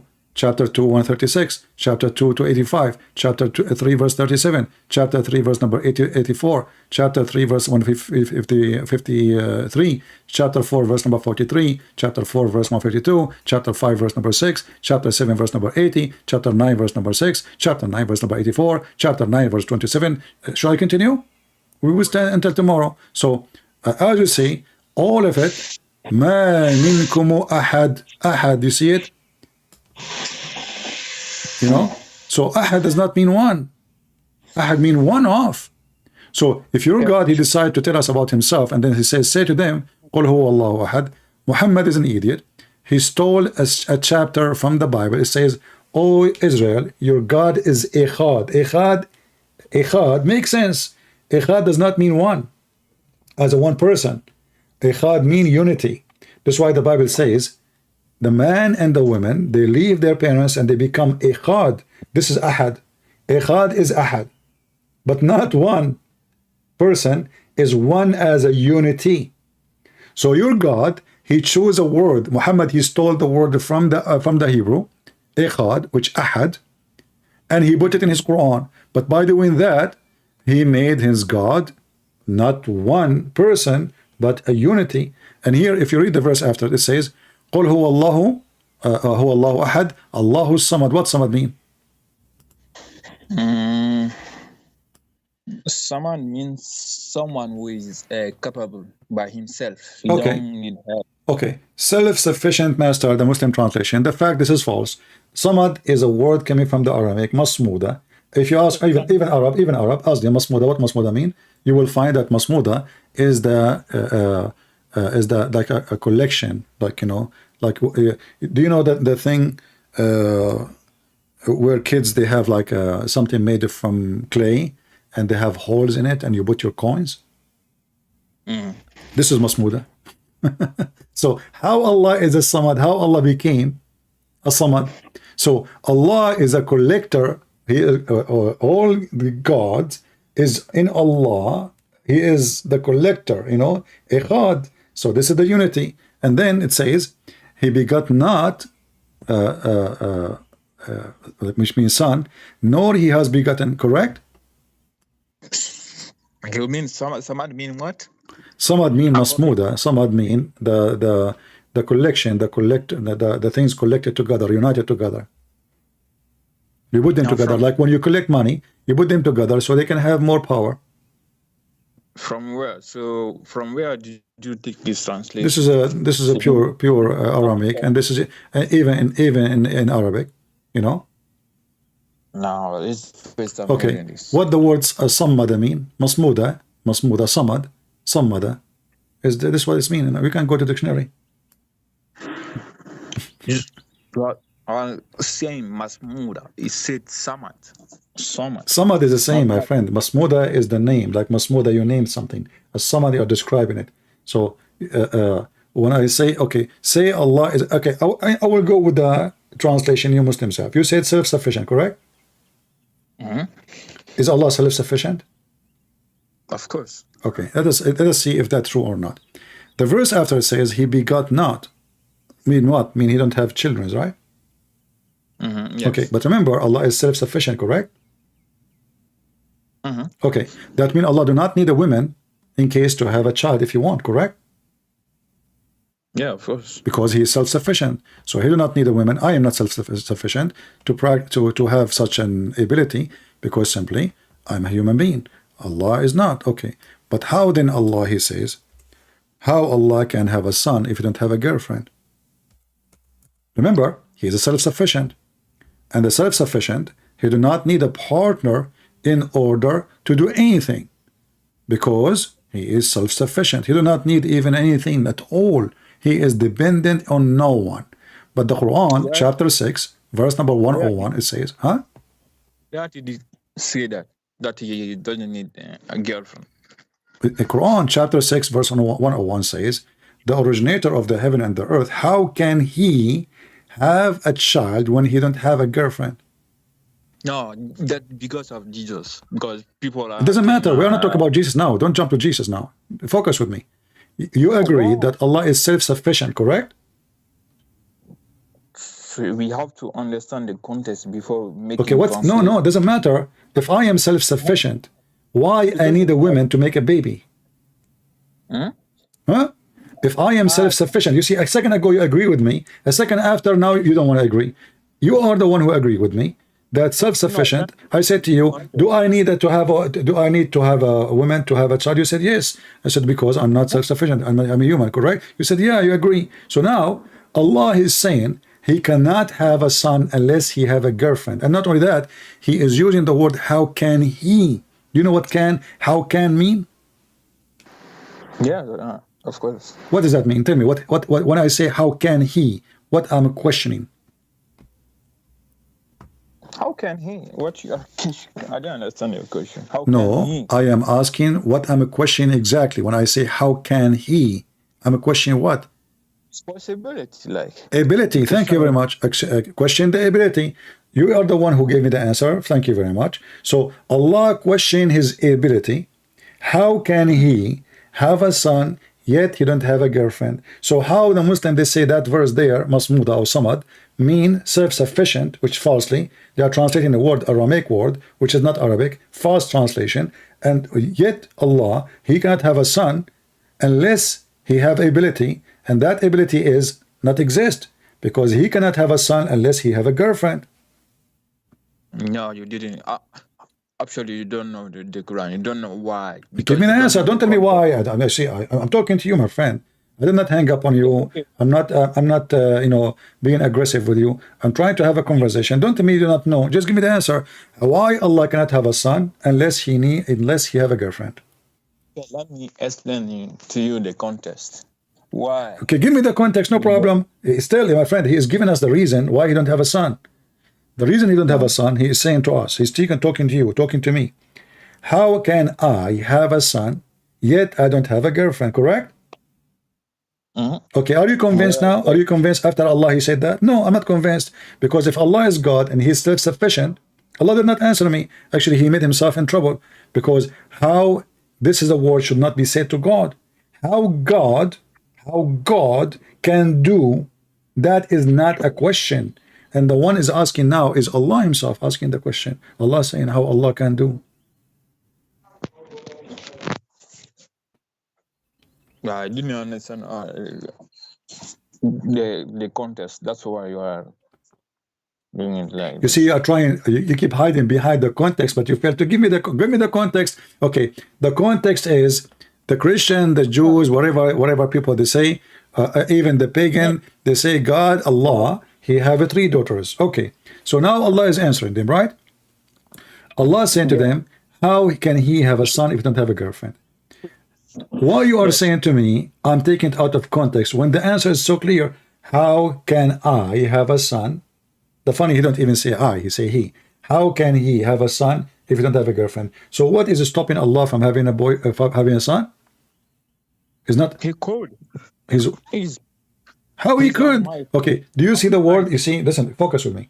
Does it say, how can he? And this is your Islamic translation. Okay, so how do you say who could? Because if he could, you should not say how can he. We should say he could have a son. No, he was just responding to those guys. Exactly, he is responding, explaining to them why he cannot have a son. Because he cannot have he don't have the ability. He need a girlfriend. No. Where did you see our friend? He just said how can he have a child? So what is the problem for him to have a child? He don't have a girlfriend.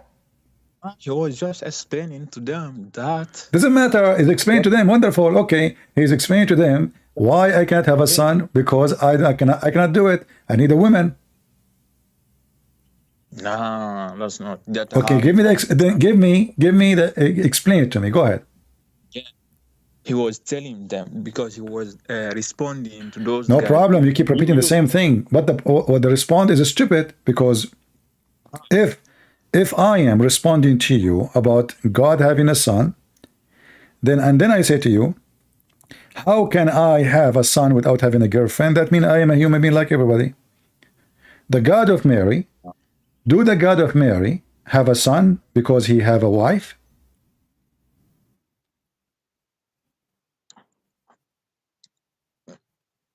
I'm the honest. You keep repeating this the same. I'm asking you. This is not the same. No, not the same. I'm asking you. Mary, she gave birth to a child. His name is Isa in the Quran, correct? Yes. Okay. Do she have a boyfriend or husband, or she's a virgin? Ah, that's a miracle. Okay, wonderful. So the God of Mary, he can make Mary have a son, yet she don't have a boyfriend or a husband. She do not need a man.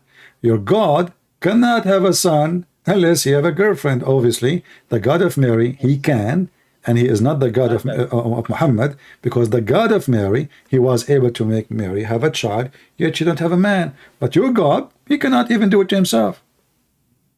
Look, in the Quran it says, Inna mashalu Isha kamasali Adam, khalaqahu min turabin, summa qala kum fayakun. Huwa kalimatun la. You understand that? Yeah, I understand. You just even make Allah more in trouble. You see? How? I ask you to give me a chapter in the Quran is not stupid, and you give me stupid chapters. Chapter 3, verse number 59, proving that Islam cannot be from God. Why? Because the Quran is saying that Allah created Adam and Isa by saying be, and he was. But if we go and read the story how Allah created Adam and Isa, we will find that Allah, he made a clay, he mixed the clay, he fashioned the clay, and then he breathed into the clay, and then Adam become Adam. So where is the word be and he was? Either this, he said be and he was, or he did all the work. What do you think? So what is the problem? I'm waiting for the problem. You don't know the problem? Okay. If I say be a TV, be TV, TV should be there, correct? Okay. I do not need to bring a screwdriver and chips and etc. and wires and that's it. I say B is going to be there. You agree? So you mean the Almighty cannot do that? No. He said how he created Adam. Did he create Adam? You are the one who quote for me the verse, correct? Or I'm making it up? It's you who quote for me chapter 3, verse number 59. Okay, so how Allah created Adam and Isa, he said to them be and he was, correct? Okay, but is that really what happened? If this what happened, it means the other verses in the Quran are fabricated, because Allah, he created Adam from mud. After he mixed the mud, even took him 40 years after he mixed the mud to dry the mud. So when the Quran speak about how Allah created Adam, did Allah use his hands to create Adam? I don't know. Well, I know, Allah in the Quran, he said, and the Quran says, chapter 38, verse number 75, he said to Iblis, why you are not bowing down to the one who I created with my both hands? So what Allah he used to create Adam? Hands. Well, it's possible. I don't. You claim that you claim that you know Arabic, so you have no excuse. It says here, قال يا إبليس ما منعك أن تسجد لما خلقت بيدي. يدي. What يدي mean?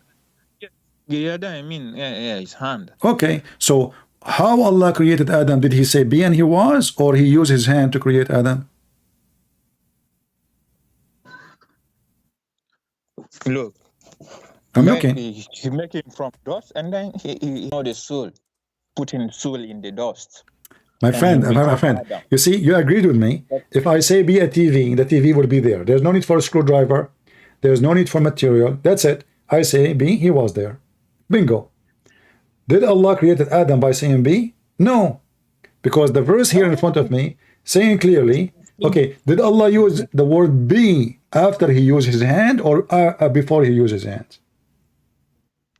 Either way, he can. No, give me the answer. Don't tell me either way, because there's a reason to ask question. Did Allah create Adam by be before he used his hand or after he used his hands? I don't know the process. Okay, the answer, no, the process, we know the process because the Quran, thanks to Muhammad, he don't keep his mouth shut. Here we go.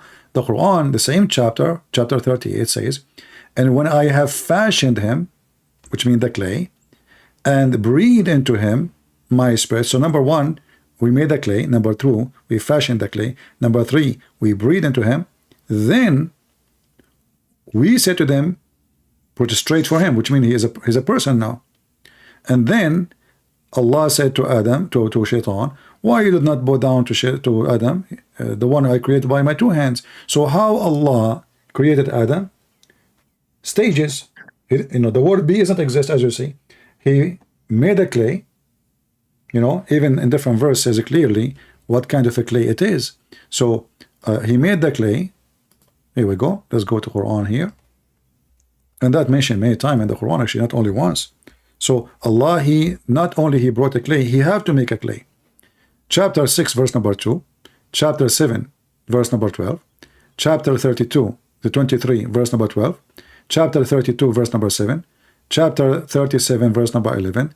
All of it is speaking about how Allah created Adam. So Allah, he created Adam by mixing a clay. So this is step number 1. We made a clay. And how we make a clay? We bring dirt, water, and we mix them together. Very simple. And then after he created, he made the clay mixed together. Now the clay became nice, fun to play with and to do shape. So he fashioned Adam, and he fashioned him in the shape we know. According to your prophet, he was 60 meters tall, which is very short compared to me. So Allah, he fashioned the clay now. Still Adam is not there. Adam is just a clay now. And then Allah, after he fashioned Adam, he breathed into Adam. And then when Allah, he breathed into Adam, was Adam done right away? Or took a lot of time?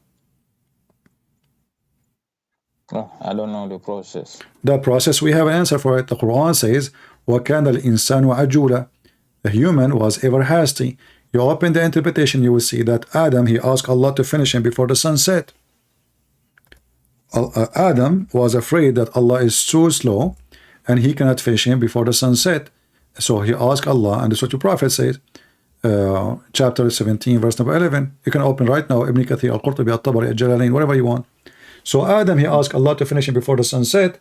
That's mean the statement of Allah, he said to Adam, be and he was, is a fraud. Because as you see, even Adam is worried about, hey Allah, finish me before the sun set, man. Look like Allah will go blind when the sun set. And I find it very funny, Muhammad saying that, because how even Adam, he knew the sun set if he is not done yet. He did not see any sun yet, the guy is just in the process of a creation.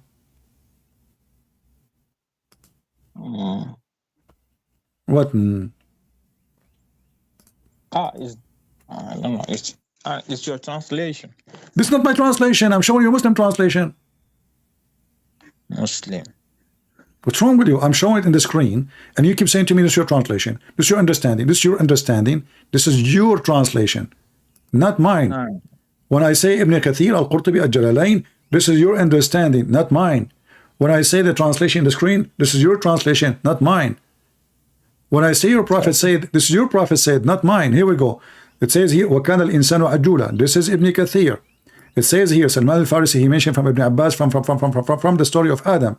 When he wanted to get up, before his soul reached his feet, when his soul was breathed into him, it entered his body, from his head downward, and when it reached his brain, he sneezed, Hachoo! Which is very normal, by the way. I always, like, the soul came to my head, I breathe. And said, Alhamdulillah, here we go. Adam, he speak Arabic. The first thing he said, Alhamdulillah, in Arabic. And then, praise be to Allah. And Allah said to him, may your Lord have mercy on you, Adam. They are talking already. The guy is not even finished. When it reached his eyes, he opened them, blink, blink, blink. And when it reached his body, and his limb he starts stare at them. Like Adam is looking like, what is that? This is a foot? This is a hand? Wow. He wanted to get up before it is reach his feet. But he could not. So he said, oh Allah, make it happen before the night comes. Okay, I understand your point. Can we go to the Bible now? So now, okay, so are you saying to me you give up that every verse you gave me from the Quran it turned to be stupid? No, it's not every verse. So why you are trying to change topic? You cannot, because you are picking and choosing in the Quran. I am not. It's you who choose the topic. It's you who choose the verses. It's you who mention them. It's me who answer you. the Bible now. My friend, all the verses we put in the screen, it was your choice. You forgot? Isn't it me who said to you, give me a chapter in the Quran and I challenge you to show me one chapter is not stupid. And then you are the one who chose for me the chapter, correct? Yes. And you are the one who mentioned to me that Allah, He created Adam by saying this a be, and he was, correct? Good.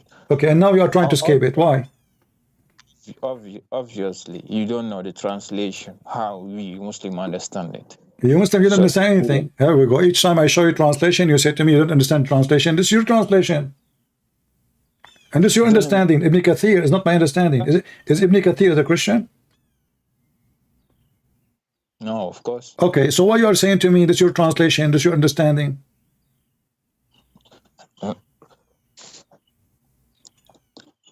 That's why I told you that's Ibn Kathir understanding, and I didn't read it too much. So maybe you make a point. I will. I don't understand. Take a look on it. I don't understand what you're saying. What you are saying? Go ahead. Say again. I said about the sun. You make a good point.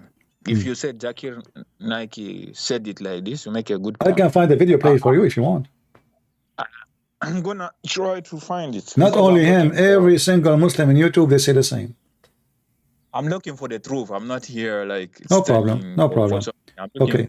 So you are saying to me, if the sun set in a muddy water and they are saying that, they are lying then. So what is your saying? That's why I thought I will make research, see about it, but I don't agree. It doesn't make sense. Well, the whole Quran doesn't make. Okay, you know what? Hold on. You are a person who like stories make sense, correct?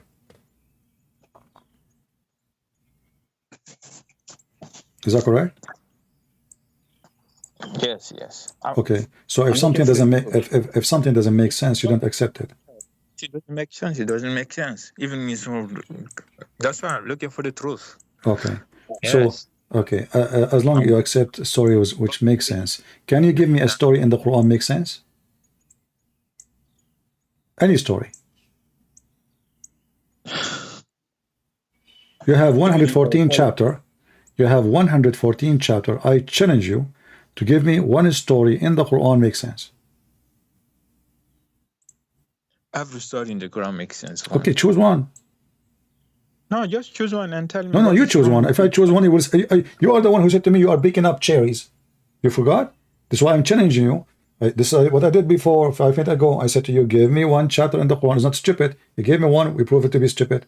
And now you're trying to change topic. No. So now I'm saying to you, give me one story in the Quran makes sense. You are the one who accepts only what makes sense. That's wonderful. Give me a story in the Quran makes sense. Go ahead. No, for me, all the story in the Quran makes sense. Okay, give me one. But if you doesn't, okay, I will tell you a story. Okay, as long as you are refusing, I will give you a story, but this is personal. I hope you will not make fun of me. I have my grandfather. He passed away, and he was holding a stick. And my grandmother, she come to his room. She did not notice that he is dead because he was holding a stick. Second day she come to the room. She thought still alive because he was holding a stick standing. And she kept coming every day, and nobody noticed that he is not dead because he was holding a stick.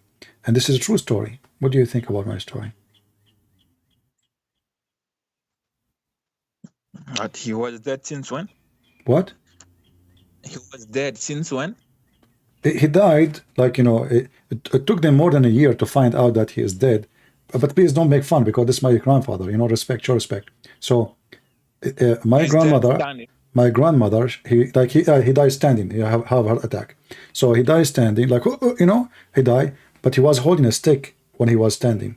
And nobody in the family noticed that he is dead, because each time they enter, he was standing in front of the mirror and he's holding a stick. And they talk to him, you know, he don't answer, but he's standing, so nobody noticed he is dead. And it took them more than a year. And then the termite, they ate his stick, and then he fell down, and then they find out that he's dead. Was he alone? Huh? Was he alone at the house? No, I have he's my grandfather. We have my grandfather is alive. my mother, even me, I go there, I ask him for candies, he don't answer me. So what do you think? They were living together? Yeah, I was a kid at that time. He say, hey, grandpa, you know, I shake his hand. I say to him, can you give me, you know, candies? He don't answer.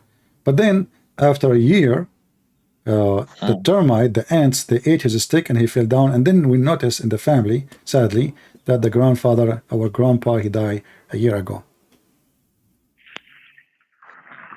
I don't know what is strange. Why is strange? Are you making fun of me now? When I hurt my feeling? I don't know the true story. Why? Okay, why you are saying to me it's strange? What do you mean?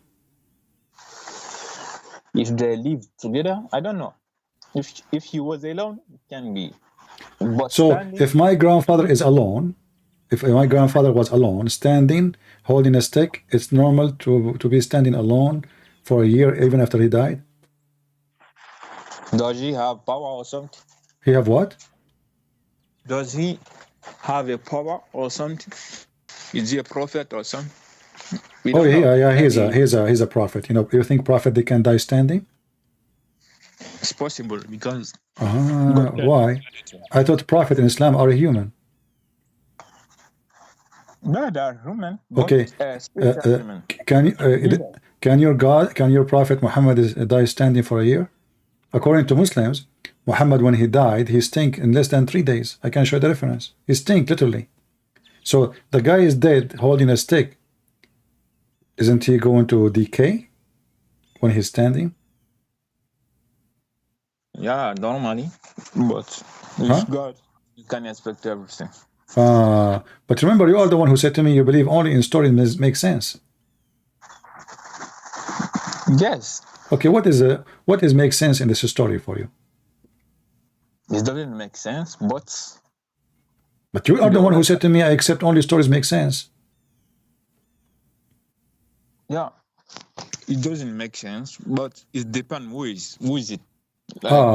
So if the story doesn't make sense and it is about Islam, we take it. If the story about me doesn't make sense, we laugh at you, right? It's like Jesus. What about Jesus? Tell me about Jesus. What happened? Mary had Jesus. Yeah. Without husband, right? Okay, that doesn't make sense. Doesn't make sense. Why? Tell me why. We are not talking about God or something. If no. Tell me why it doesn't make sense. Explain to me why Jesus' story doesn't make sense. Why don't you say okay? Christian Prince, my sister have a son yesterday, and she didn't see. What about it? What is the reason it doesn't make sense? What make it doesn't make sense? Because it's impossible for. Thank you very much. Okay, but hold on. Okay, let me ask you, what is the purpose in the Quran to say that Jesus have no father? What was the purpose of it?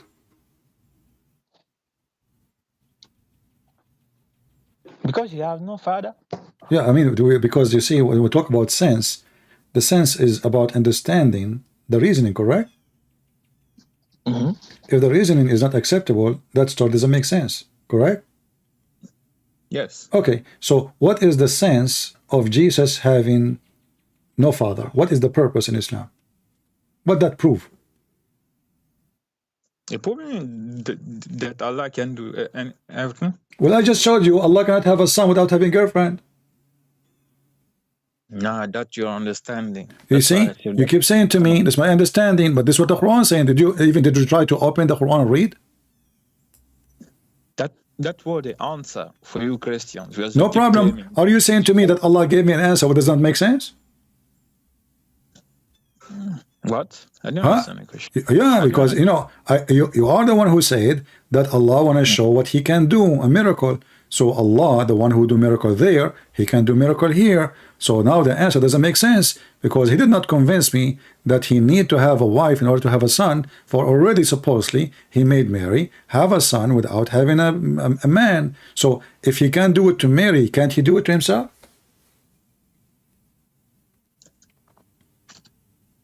I told you the Quran had already speak about Jesus.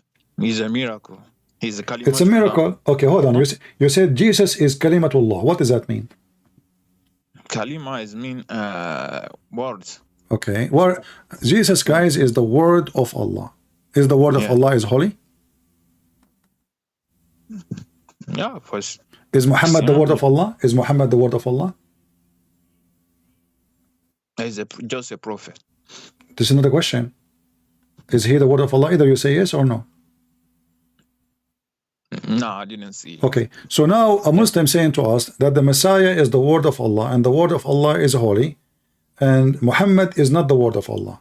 So now we understand why chapter 19 verse 19 says that a gift of a holy son. So he's not only a gift, not only a miracle, he is a holy, and now we discover that he is the word of Allah. Let me ask you, the word of Allah came from where? From Allah? Yeah, from where? Where is Allah? From Allah, I mean. Okay, but where is Allah? Allah is everywhere. What I everywhere? think so. I thought he's in heaven. He's everywhere. He can be in the heaven. He can be everywhere. Okay, but isn't it the Quran says that he is on the top of the throne? Are you fabricating your religion now? Yes, he can be. Yeah. No, it doesn't say he can be everywhere. It says literally he is in the top of the throne. And he said also he is closer to you than your, I don't know how I call it in English. That's false, because Allah, he have to come down every day at the third part of the night. So if he's closer to me, to my breath or whatever, then he do not need to come down. Do Allah come down every day in the third part of the night? Yes. He can be everywhere. No, Allah come down every third part of the night. I can play for you right now, Ali Dawa. I can play for you Mimi Hijab. I can play for you all Muslim who claim to have knowledge, saying that Allah come down every night at the third part of the night. Yeah, I know this story. Okay, yeah. so don't tell me he is everywhere. Now let us go back to the topic. So Allah, he is capable of making miracles, but obviously in his case he cannot have a son, and Allah, he need a wife, he need a woman. The Messiah, in the same time, you mentioned that he is the word of Allah, and the word of Allah is coming from what? From the mouth of Allah, correct? Possibly. All right. So where was the Messiah before he come to the earth? He was inside Allah. No, I don't know that. What do you mean? A second ago you said to me possibly. Yeah, possibly. So Allah, are you talking to me? Allah, he speak from his nose? I can Allah, he speak from that. Okay, do Allah speak from his nose? I don't know. ليس كمثله شيء. Well, it doesn't matter. There's nothing like Jesus too. You know, there's nothing like Jesus. If there's anyone like if there's anyone like Jesus?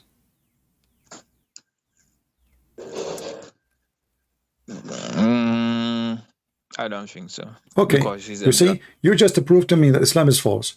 You are the one who said to me, gave me a verse saying that Allah, he said in the Quran, the similarity of Jesus is the same as Adam. He said to him, be, and he was. And now I ask you, if there is anyone like Jesus, you said to me, no. He's talking about the creation. Doesn't matter. There's no one like Jesus, and there's no one like Adam. So this is a stupid logic to say to me. And this is the phrase Allah, Muhammad, he took it from the Bible. Nothing like God, but that does not mean anything. Nothing like God with his power, his ability, he's a miracle. But when it's come to other things, yes, all of us we are like God. I will tell you how. As an example, God he love, I love. God get angry, I get angry. God forgive, I forgive. God punish, I can punish. God kill, I can kill. So we share many things. We share many things. Listen, we share many things with God. But now listen carefully. Now you are the one who said that the Messiah is the word of Allah. Muhammad is not the word of Allah. Correct? No, it seemed like that. Okay. The Messiah, he said, I am from above. You are from below. This is in John chapter 8, verse number 23. I am from above. You are from below. Jesus is coming from heaven. And now you Muslims saying that the Messiah is the word of Allah. Is it true that this word of Allah is a proceeding from Allah? It's possible. But no, you say yes or no? Ah, it's possible. There's no either yes or no. Is his word? Is possible? Okay, let us continue. Is the word of Allah, aka Isa, is the spirit from Allah which proceeding from Allah? What? Can you repeat? Is the spirit of Isa, is Isa a word, or he is a spirit, or he's a man? He's a word. Okay, the Quran chapter 4 verse number 171 says that he is a man, he is a word, and he is a spirit. And you Muslim, you say three cannot be one. So how Jesus become a three and one in the same time? This is in the Quran chapter 4 verse 171. If you, look, the word can mean soul, his soul. This is not the question. Like Don't change the topic. Don't change the topic. Don't go around the bushes. No, the Okay, so is the Messiah, you see, a second ago I said to you, is he a word or a spirit or a man? You said to me a word. He can be both. He can Okay, be, but now a second ago you said no. No, I do not understand maybe my answer. Okay, no problem. Both. So now he can be both. Okay, he can be the word. Can be spirit. Okay, hold on. So he can be the word, he can be the man, he can be the spirit at the same time, correct? Possible. Okay, so why you Muslim, you say how you believe in Trinity. Here we go. You have your own Trinity. The Messiah himself as a person is a three in one. He is the word before he became a man. He was a word. The word is a man, yet he is a word. Which means the nature of the word did not change, because the word of Allah is holy. And you agreed, correct? You said the word of Allah is holy. Yeah, possibly. Okay, the word of Allah, which is holy, become a man. So now we have a holy word, holy man. And this word, which is holy, and the man, which is holy, is a spirit. And that spirit proceeding from Allah. So the spirit of Jesus is the spirit of Allah, according to the Quran, correct? The spirit of Jesus come from Allah, yes. No, not come. It is the spirit of Allah. It says proceeding from him. وَرُوحٌ مِّنْهُ. Yeah, it's from him. Okay, so look what happened now. We have Jesus the word, and this is Muhammad is taken from John chapter 1, verse number 1. In the beginning it was the word, and the word was with God. And then the word, verse number 14, the word became a flesh. That's what Muhammad is quoting. And then the spirit, is the Holy Spirit. So three and one in the same time. But the Muslim, they give us headache every day, says, how in the world you can believe in such a crazy thing? How in the world you can say three and one? How that doesn't make sense. But now suddenly it makes sense. Jesus is the word, Jesus is the man, and Jesus is the spirit of who? Of God. The word of God, the spirit of God, and the man of God. So the spirit of God inside the man is God inside the flesh. The word of God inside the man, actually the word become a man. That is the power of God, which is manifest in Jesus. The Bible says, so God, he humbled himself. So he took the image of a human being, a humble human being. So you Muslims, you stole verses from the Bible, you put it in your Quran, and now Muhammad got busted. So if I understand, you mean because he's God word, he's God also. Well, you are the one who said that God's word is holy, correct? Yes. Okay, is God's word is eternal? I think so. Okay. Possible. Well, you just said that Jesus is eternal. What? I didn't understand. You just agreed that Jesus is eternal. Yeah, we Muslims believe that. Okay, so Jesus is eternal. Muhammad is not. Muhammad is dead. Jesus is eternal. Jesus is the word of God. I ask you, is Muhammad the word of God? You said no. Is Muhammad the spirit of Allah? No. Jesus only is the word of Allah. Jesus only is the spirit of Allah. And Jesus only is eternal, because the word of Allah is eternal. You agreed in all those things. Yeah, I agree he's eternal. Okay, now let us prove. Okay. Okay, thank you for agreeing. Now we can prove that Jesus is the God, not Allah. Why? Because the Messiah cannot be Allah for a very simple reason. Allah is a stupid God. The Messiah is an extremely, we cannot even imagine how wise he is. Allah, he says stupid things, as you see the Quran says the sun set and murky water, and you Muslims struggle to find the stupidity, how we can fight it, how we can delete it, how we can give it different interpretation. So what do? You go around the bushes and you put some candles and etc. just to make the image look nicer. Put the candle of Ramadan, put some dish of food, and a woman wearing hijab, and Islam look beautiful now. But the reality is Islam is stupid from the beginning to the end. So Jesus is the wise, Allah is the fool. Do you agree with me that God cannot be fooled? Cannot be fooled. Fooled? Yeah. No? Can I fool Allah? No. Okay. I'm going to hang up on you and I will call you after like few seconds. Is that okay? Because I want to play a video for you. I want you to hear the sheikh saying that you can deceive Allah. Okay? Yeah. Okay. Just give me a minute to play it and I will call you back. All right. Can we deceive Allah? The answer yes. Later, let's talk about no. This is what we're talking about. If they're willing, alhamdulillah, we will prove that it's not 3 in 1. It's only one. La ilaha illahu. If they don't, I don't need to talk to them. They don't have the authority, or even they have the audacity to come and speak to us about the characteristics of the characters of Allah and the attributes of Allah Azza wa Jal. This is ridiculous. So, does Allah deceive? No, Allah does not deceive. Allah Azza wa Jal meets the things that those disbelievers do in the same fashion, because this is what fairness and justice is.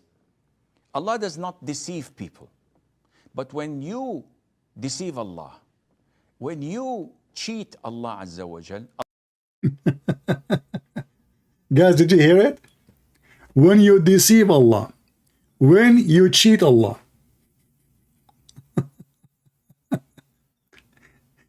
Can you deceive Jesus? Can you? What he just said? When you deceive Allah, how anyone can deceive God? Allah. When you cheat Allah Azza wa Jal, fairness and justice is, Allah does not deceive people. But when you deceive Allah, when you cheat Allah Azza wa Jal, Allah will deal with you and treat you in the same fashion you treated Him. So you deceived Allah, so now Allah decided to take revenge and He deceived you too. Hello? But now we have two lost. We have Allah is lost because the second you say He was deceived, that means Allah got lost. So Allah, He look at Himself, they made fun of me and deceive me, and I am out of the path of the straight way. I will not go to heaven now. They deceive me. So what I will do, I will deceive them because I'm Satan. This is your sheikh. This is your sheikh. Let me call you back.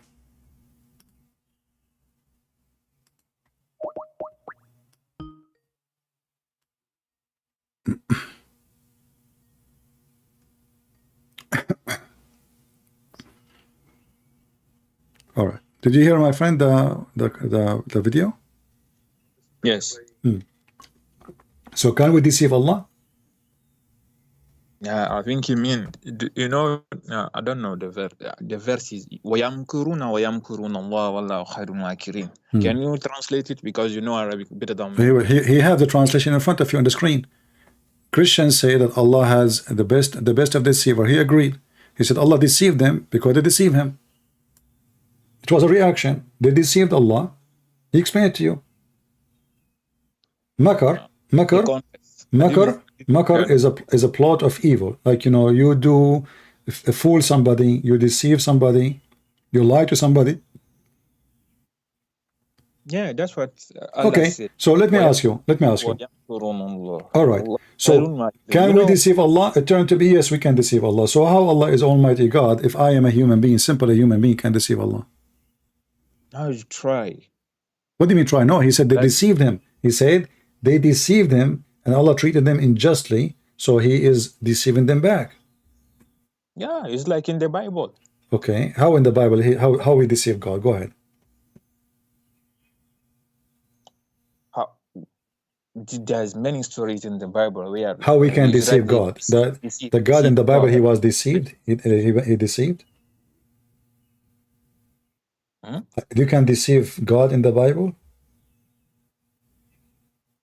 Yeah, of course, there is many. Okay, give me an example how you can deceive God. Go ahead.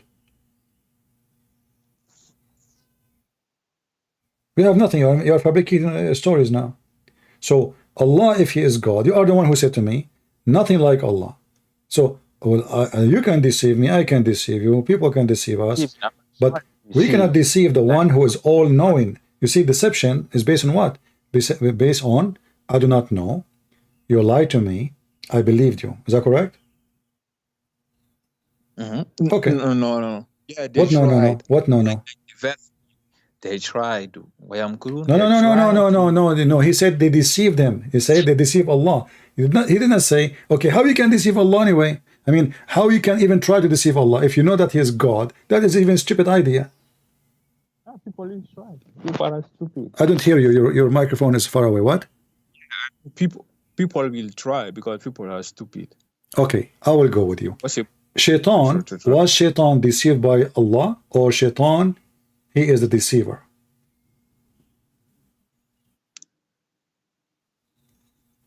Well, what do you mean by deceiver? Because maybe now you do not know what deceiver means. So after all this talk, suddenly you do not know what deceiver means. No, I want to hear your explanation because we don't have the we just said, if you lie to me, I believe your lie, you deceive me. Correct? Yes. Okay. Yes, that's what. So deceive is lying. Deceive simply is lying to somebody and make him believe in a lie. Do I agree? Yes. Okay. Did Allah lie to Shaitan and deceived him? No. Where did you find it? In the Quran. Do you have your Quran with you? No, Open it. Shaitan, he said to Allah, فَلَمَّا أَغْوَيْتَنِي, because you deceived me, you lied to me, I'm going to do that to them. So the Shaitan is taking revenge for Allah. He did lie to him. Chapter 7, verse number 16. Chapter 15, verse number 39. So, because you deceived me, because you misled me, because you lied to me, you're a liar. So, we just heard the Sheikh saying, well, they deceived Allah, so Allah decided to deceive them. Exactly. So Allah is Shaitan, Allah is Satan. Here we go. This is the Quran. Read with me. Read with me in the screen, please. Chapter 15, verse number 39. Let me try to see it. It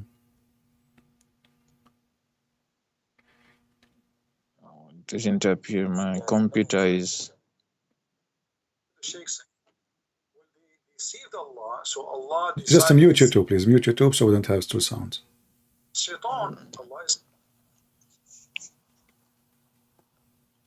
Rabbi. I didn't see it yet. Okay. Did Allah mislead Shaitan and lie to him? We said, Lord, because you mislead. Sure. Yeah, I can. Okay. So Shaitan is a good guy. He's a victim of Allah. Allah, we agree, me and you, remember, that if you lie to me and I believe your lie, that is deception. So what happened? Shaitan, he be misled by Allah. Allah taught Shaitan false information to mislead him. Shaitan, in return, he decide to mislead everybody. You mislead me? Okay, I will mislead everybody. The verse in front of you. And he made an agreement with Allah, and Allah agreed. He said, okay, go ahead.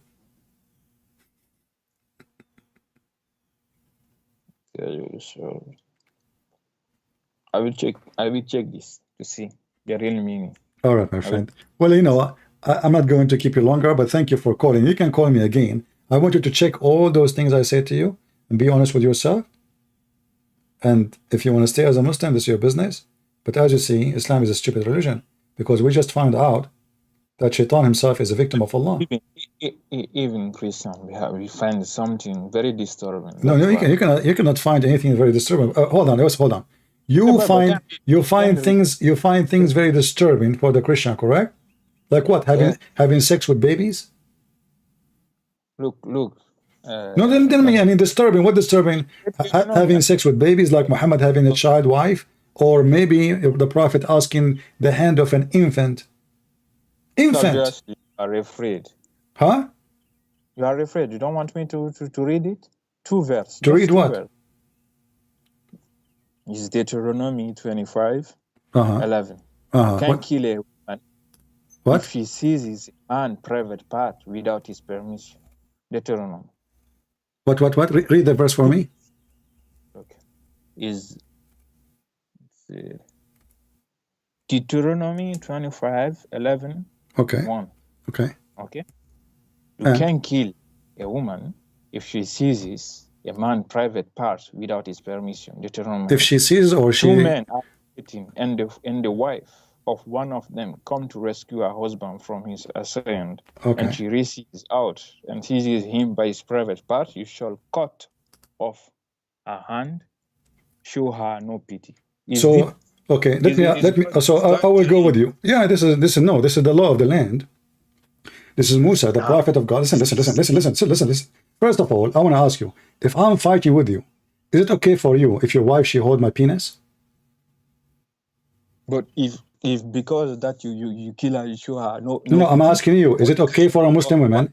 Is it okay for a Muslim woman? She joined her husband. You are fighting with me, and now she is holding my penis. Is that okay?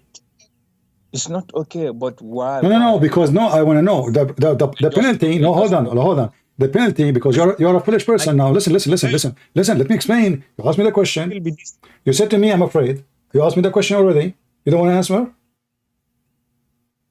Do you want to answer, or you want to keep talking? I think you're deflecting, bro. Okay, you can say whatever you want. Let me answer you. So, because now she will take control of him, because this is a very sensitive part. This is not a fair fight. The guy will end killing the other guy because she become a filthy woman. So the women's involvement should not be there at all. This is not a fair fight no more. Secondly, it's a sexual part. A decent woman, she should not put her hand there. And Muslim women, they don't have a problem, obviously, to grab the penis of a strange man, because your prophet, he allowed you to do... Hold on. Your prophet, he allowed you to do muta. Your prophet allowed you to do muta. You see, for me, I don't see any problem there, because it's not a fair fight. You see, even in the West, even in Europe in the old days, when there's 2 men, they want to fight, nobody involved. 2 men, they are fighting, everybody watch, and there's a judge. So if somebody join, he is betraying, he is not decent, he have no decency. So when the women, she join in such a fight, she's being filthy.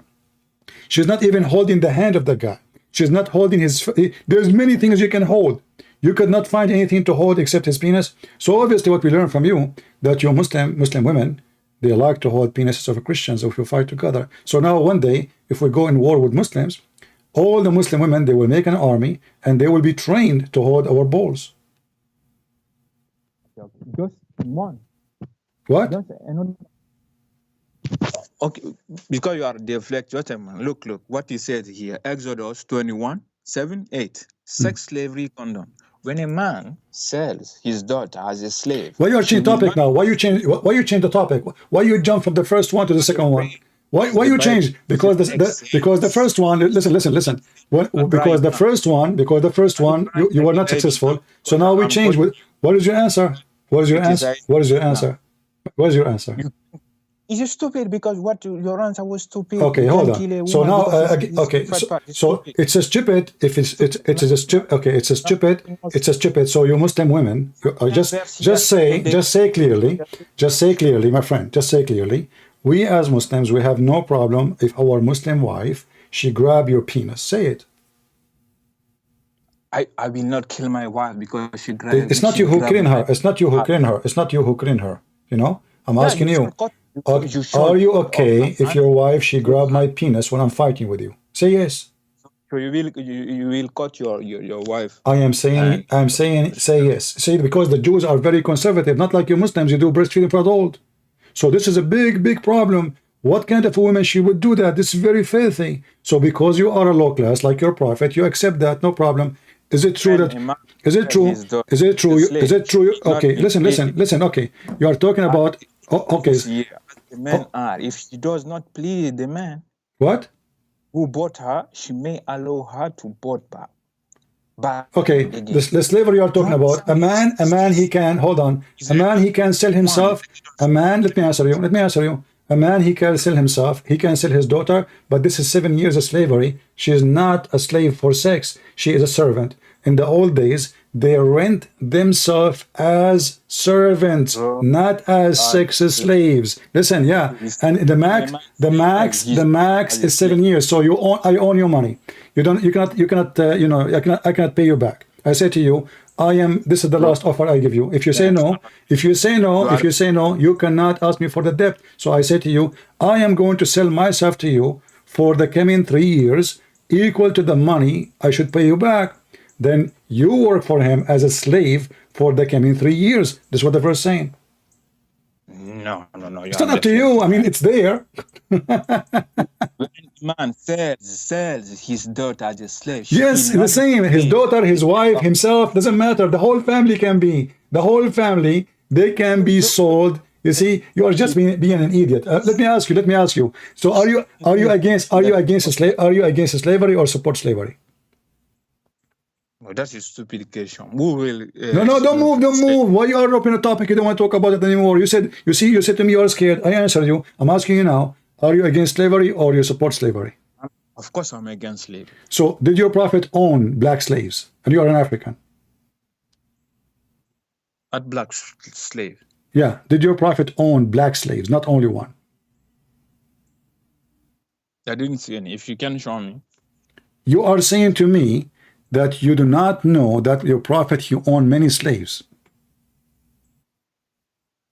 No. Do you swear by Allah that you never heard that before? That's what I'm telling you. No, swear by Allah that you never heard that your prophet he owned slaves. Yes. If you can show me, I can look at. No. I want you to swear because I cannot believe that a grown man who he claimed he speak Arabic, he never heard that his prophet he owned slaves and African slaves too. I speak a little bit. It's not like you. I'm not. It's not my native language. I just learn it. I don't care about language. We are not talking about language now. We are talking about. Do you know? You heard before that your prophet he owned slaves. No. Can you swear by Allah? I already swear. Why you don't want to swear? What the problem? I don't know. What do you mean? If you can show me. Huh? I didn't. What? Can you show me where is it? No, why you don't swear? I never heard that Muhammad he have slaves. Why you don't swear? Yes, I heard. Huh? How do you want me to swear? You swear, say I swear by Allah. I never heard that Muhammad. I never heard that Muhammad he have slaves. Yeah, Bilal, I never heard. You never heard. Okay, now? Okay, have you ever heard of Bilal before? Bilal is a slave, but he was not. He was not what? The prophet's slave. Oh, so he was in the house of Muhammad washing dishes all the time for what? You are mixing everything. He was the slave of who? Hold on. He was the slave of who? Well, you are the scholar. Tell me who. He is a slave of who? You tell me. You are the one who gave me the answer. You said he was not a slave of the prophet. Yes, of course. Okay, so he was a slave. He was a slave of who? So he was a slave. Okay, so he was a slave. Slave to who? I don't know the man. Before he was freed, and then where it says he was freed? Show me. That the Sirah.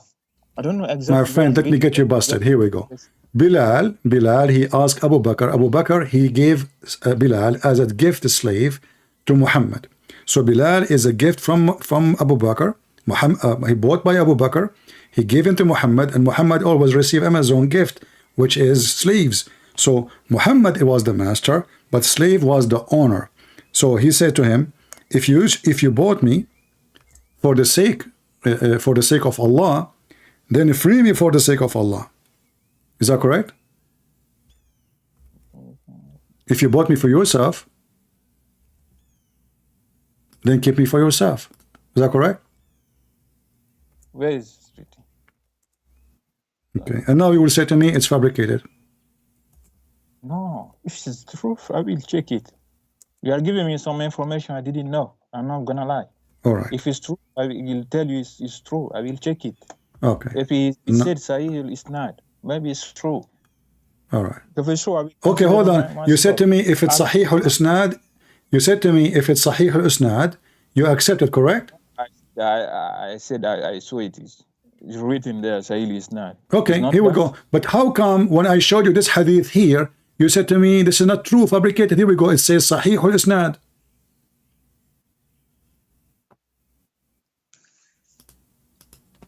That was I don't really. The information you are giving me some information I didn't know. My If friend, it's you true, told me, that's it. I showed you the hadith, you told me this is a fabrication, and now you are saying to me, if you show me a hadith which is Sahih al-Isnad, you accept. No, until I saw it now. It's Sahih, it's not. Because if they say Sahih. Okay, so now do you accept what I said to you that Muhammad, he said the sun set in a warm, muddy water? No, if it says Sahih, maybe it's. Yes, if that will be stupid then. Okay, we just proved that Muhammad is stupid. Thank you very much. I didn't say that. You just said it's stupid. The idea. What idea? This is what your prophet said. That's what I said. That is stupid. It doesn't make sense. Okay, exactly. But now you cannot say it's fabricated. So all now our argument is when I showed you this, you run away from place to place, jumping like a monkey from place to place. Why? Because I showed you this hadith. You said to me, I don't accept it. It's fabricated. The Jews make it. And now you made a mistake. Getting yourself busted saying you accept the hadith which Sahih al-Isnad. And guess what? It says here, حكم صحيح الإسناد. Yeah, I said if so and now you said if this is true, this is stupid. But now you are sure it's true because you said you accept the hadith if it's Sahih or Isnad.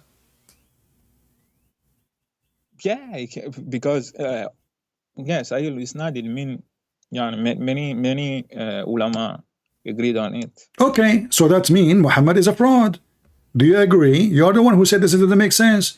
You are the one who said to me, you're misunderstanding. You are the one who said to me, oh, this is wrong translation. You are the one who said to me, this is made by the Jews. And now it turned to be that this is what all the scholars agree upon. And it's true. It's Sahih or it's not.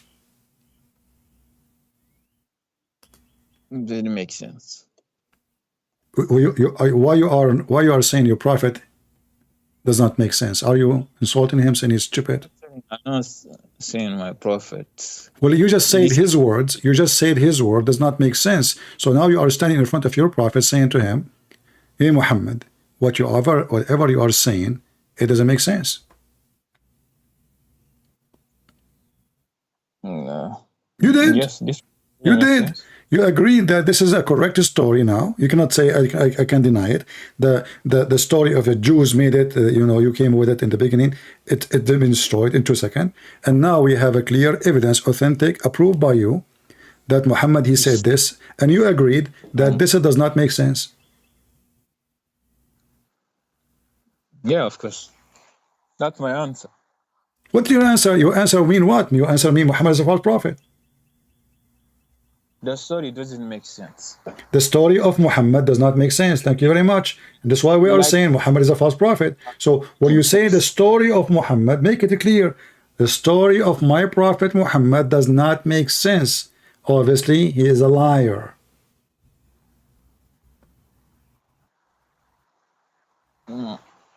The story doesn't make sense. I will not please liar or something like this. When you say the story does not make sense, either the story is true or the story is a fabricated. And remember, you are the one who said this is a fabricated story in the beginning. Why? Because it doesn't make sense. Yes, and not only that, you said to me the Jews behind it. Correct? You said that. So you are the one who connected the dots. You said if it does not make sense, it must be made by the Jews. It must be a lie. So now we did not change the topic. This is the same hadith, the same reference. Suddenly, it is authentic, and now it still doesn't make sense. Is it a lie from Muhammad, or just doesn't make sense? This one doesn't make sense. Okay, so are you saying your prophet, he is fabricating where the sun set, he is giving us false knowledge? Remember, when you called me, I said to you, you Muslims associate the knowledge of Allah with the knowledge of your prophet. You said to me, yes, sure, what not? You know, the best, the prophet and his Allah, and Allah knows best. He's a prophet. You said that, and you agreed. Okay, the exact story we talked about in the beginning. Allah and his apostle knows best. So this is the best knowledge of Allah and Muhammad. Muhammad, he claimed that he have his knowledge from Allah. So the best knowledge of Allah and Muhammad is the sun set in a muddy spring hot water. That's what I said. I said what I said. It don't make sense. Okay, so why you are a Muslim? Why you don't leave Islam? That's what I told you. I'm looking for the truth. Okay, but now we showed you, my friend, if you are looking for a truth, I showed you the verse in the Quran. I showed you the confirmation from the Hadith. The Hadith is Sahih chain, and you said you accept Sahih chain. And the Quran is a Quran. So now we connect them together. The Quran says, until he reached the setting place of the sun, he found the sun sitting in spring of muddy water. Spring, not ocean.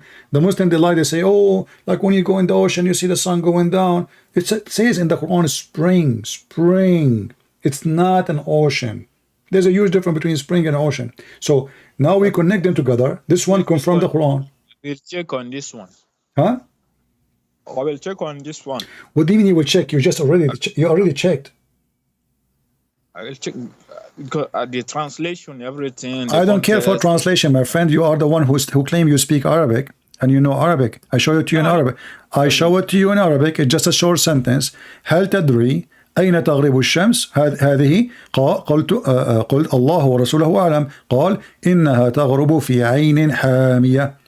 So what translation? You claim you know Arabic, and now we are showing it in your Islamic translation, and we are showing it in your website, and we are showing you it's Sahih chain, and we are showing you the reference and the number, and now you agreed that if it's Sahih chain, you approve it. So what is missing? That's why it doesn't make sense. I have to do my own. Thank you very much. Now, okay, so Muhammad and Islam doesn't make sense, and the Muslims agree with me. That's wonderful. Here we go. And now let us go to Bilal, because we did not want to skip the story. Bilal was begging for freeing him. As long as you're against slavery, and you don't like slavery, and Muhammad, he owns tons of slaves, including the slaves, he have sex with them. Did he have sex with Bilal? Did he? Can you show me that? Where did you get this hadith from? This is Sahih Bukhari. Sahih Bukhari. Okay, from where? Sunnah no? .com? .com, yeah. Can you show me the hadith? I'm showing you on the screen. Bilal said to Abu Bakr, if you have bought me for yourself, then keep me for yourself. But if you bought me for the sake of Allah, for Allah's sake, then leave me. So Muhammad died, and now Bilal become under the command of Abu Bakr again, because Bilal died. Muhammad died. So now Bilal coming to Abu Bakr, please, let me go, man. I spent my life serving Muhammad. You promised me, the prophet, you will go to heaven, Bilal, but I still a slave. So why you're a prophet, he have a black slave?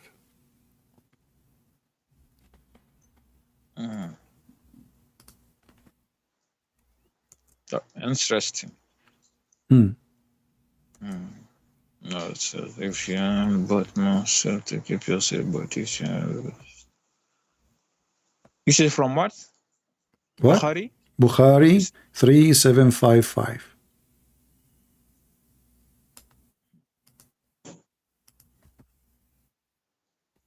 It's interesting to see. Okay, let me ask you. Did Muhammad made fun of the black people, how they look like? No, I didn't have the information. Okay, I will share the information with you. This is how your prophet described Bilal. Literally, speaking about Bilal. Bilal is a slave, and he is black, and he have a strong body. So Muhammad, he made him a command of a bunch of Arab youth. He said to them, he is your command now. But those Arab, they could not take a black person, the white Arab. A black slave is our leader. So look what he said to him. The prophet said, listen and obey your chief. Who is the chief now? Is Bilal, but he's still not free. Just this is for war now. He's going for war. Even if he's an Ethiopian with head like a raisin were made your chief. Did your prophet describe the head of a black man, raisin head? Prophet, listen and obey your chief. Where is it? Even if an Ethiopian would have it like a reason.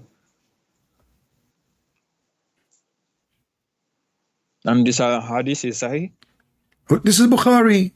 This is all Sahih. Bukhari, don't you see Bukhari? Bukhari 7142. Bukhari 696. Bukhari, I mean, all of this is Sahih. And you are saying to me, is it Sahih? If Muhammad is a decent man, he would say, okay, so what if he is a slave? So what if he's a black? Why is he making fun of his head?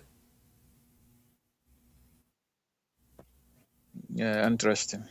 What interesting? Each time I show you something, you say interesting? Yeah, yes. Let me ask you. You mentioned to me how Allah created Adam, correct? How the children of Adam are made. How what? How the children of Adam are made. The children? Children. The children. Huh? With Hawa, his wife? Adam and Hawa, they have sex, right? Yeah. Okay. I think so. Well, your prophet have different opinion. Your prophet, he said that when Allah, he created Adam, he hit his left shoulder and he did his right shoulder, sorry, first, and he did create the white people from there, from the right shoulder, and then he hit the left shoulder of Adam and he created the black people from there. And then he said to the one from the right shoulder, you go to heaven and I don't care. And he said to the black ones, you go to hell and I don't care. What do you think about this? Where is it? Where is it? Where did you? Let me show you the reference. Yeah, sure. Okay, but if this is true, what you will do? You will leave Islam or you will stay as a Muslim? I will consider. No, I'm seeking the truth. No I know problem. I have some. But no, I want you to be honest with me. You see, I am trying my best to help you. No problem. But I want you to be honest with me at the same time. Maybe if you give me some, I can take those points and send it to my sheikh and see if he deflects. What do you mean your sheikh? Is your sheikh like he is going to create a new religion for you now? No. I will ask him. Okay, what do you think about it? Is this true? Is it okay? If that is true. So, is your faith depend on the sheikh what he say, or depend in what Muhammad said? No, because I have to know everything. I'm not a scholar or something like this. I'm just seeking the truth. You see, so now the sheikh, what do you expect the sheikh will say to you? See, you're being hypocrite now. I mean, even this one the sheikh, he hit the left shoulder of Adam and he created the black people. He hit the right shoulder. You didn't show me. Here we go. Where is it? If somebody have it in English, post it in the chat, please. This is Sunan al-Tirmidhi. This is a Sahih hadith. Sahih. File number 5, page number 249. Where? Which book? At-Tirmidhi. Sunan al-Tirmidhi. Volume number 5, it's on the screen, page number 249, and you claim that you speak Arabic. No, yeah. Okay. I use because I'm talking with my phone. I'm using it says here, computer. Maybe. إن الله خلق آدم ثم مسح ظهره بيمينه فأخرج منه ذرية, etc. And he continues saying. Let me try to find you the English version. Hold on. 240. Just give me a second. Hold on. I want to find the English one. And I will give you the reference more. Yeah, because I'm writing it down. Interesting.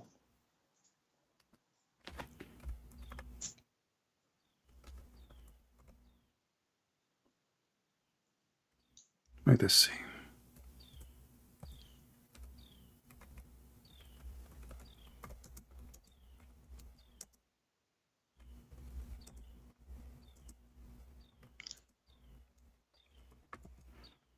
So according to the hadith, Allah created the black people to go to hell from the beginning, and He created the white people to go to heaven from the beginning. And this was a destiny. So let us see. I don't know why I'm not seeing it. Did you have it in give me a second, please. Give me a second. I will show you the Islamic translation.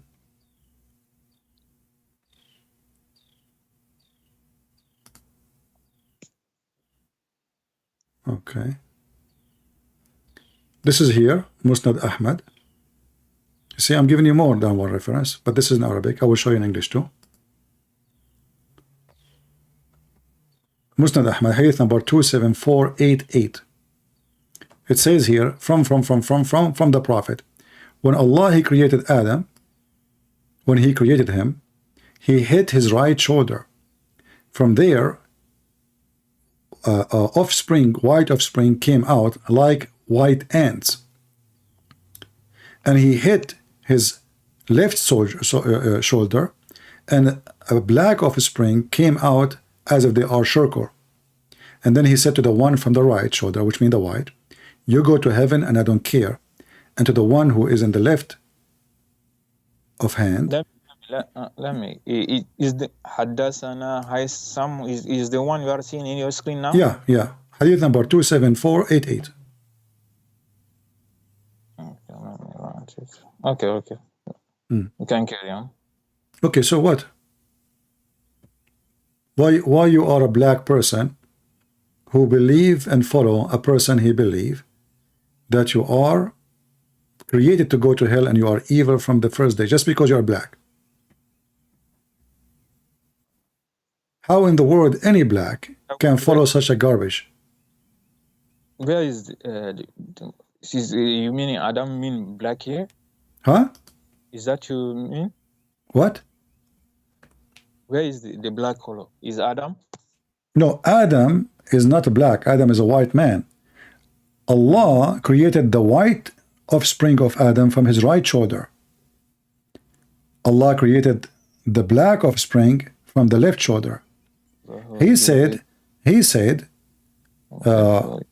to the one from the black shoulder, from the right shoulder, you go to heaven and I don't care. And He said to the one from the left shoulder, you go to hell and I don't care. The one from the black shoulder, from the right shoulder, they are the black. They are the white, sorry. And the one from the left shoulder, they are the black. This is your destiny. This is your destiny according to Muhammad. Bayda I mean white and Sauda I mean black. Is that you saying? Sauda. Dhurriya, Sauda. Dhurriya is offspring. And what about Sauda? Sauda mean black. Offspring. Dhurriya is an offspring. Sauda is black. So the offspring, they are black. They are the same as circle. Let me show it to you in English. Hold on. Here we go. This is in English. That will make it easier for you. And this is translated by you Muslims. And this is the same hadith we are reading from Musnad Ahmad. It says here, Abu Darda said, reported that Allah Messenger, saying, God created Adam when He created him and struck his right shoulder and brought forth his offspring white like small ants. And then He struck his left shoulder and brought forth offspring black as they were, circle. Then He said to the party from the right side, which means the white one, to paradise, and I don't care. And He said to the party from the left shoulder, to hell, and I don't care. And this is Sahih. Here we go. It says, you know how to read Sahih, right? Read it. Does it say Hukum Sahih?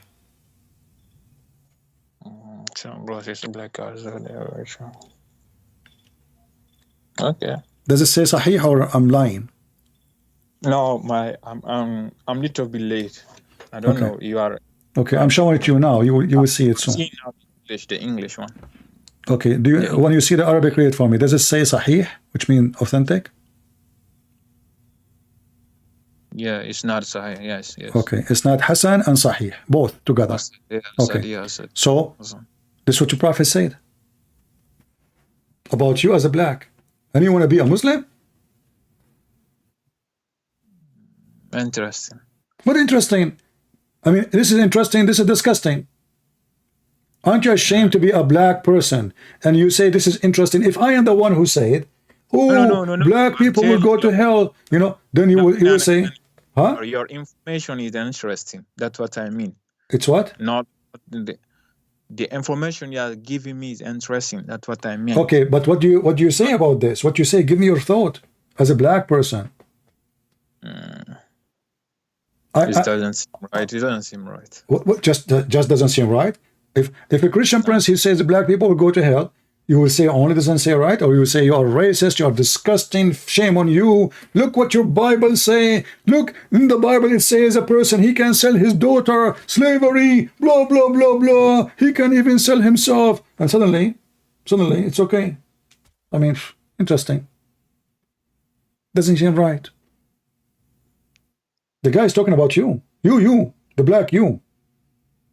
I am offended, and I'm not black. Because me as a Christian, I believe that God created Adam in his image, which means all of us, black, white, Asian, doesn't matter. We have the image of God. We don't care. This is why you will never see somebody, he claimed, unless like the racist, those they call themselves a black Hebrew, saying that Jesus is black or white. Jesus have nothing to do with the black and white and Asian. Jesus is for everybody. For God, he loved the world. He said his only begotten son. The Bible says clearly, there's no Hebrew, there's no Greek, there's no free, there's no slave. For all of us is one in Jesus. Amen to that. Here, no. You are created as a black. And because you are a black for a reason, according to Muhammad. Because you will go to hell. Isn't it true that all the people of hell are black? No, I see some verse. I don't know. I forgot the verse. Yeah, I can. No problem. I will show it to you in a second. No problem. You're talking to Christian Prince. I know the Quran, all of it. I have all the laundry of Muhammad. There's many verses, not only one. I knew about that verse. Yeah. So in the day of judgment, Allah will make all bad people black, all good people white, which means everybody in hell is black. This is your Quran. And this exists in many locations in the Quran. But this is an example, chapter 3, verse 106. Yes, I knew about that one before. Okay.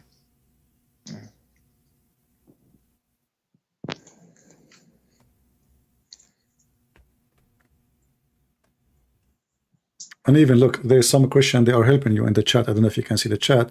A Christian, his name is Christian Hero, saying, in the book of Asbab al-Nuzul, it says the following. I'm going to show you what he is saying. Asbab al-Nuzul of Al-Waqidi, Surah 9, okay, Surah 9, verse number 61, was revealed about a person, Nabtal, the black man whom Muhammad said people should look like if they want to see Satan. So Muhammad, he want them to see how Satan look like. You want to see how Satan look like? Okay, look at this black man. That's what your prophet said. Do you want to see how Satan look like?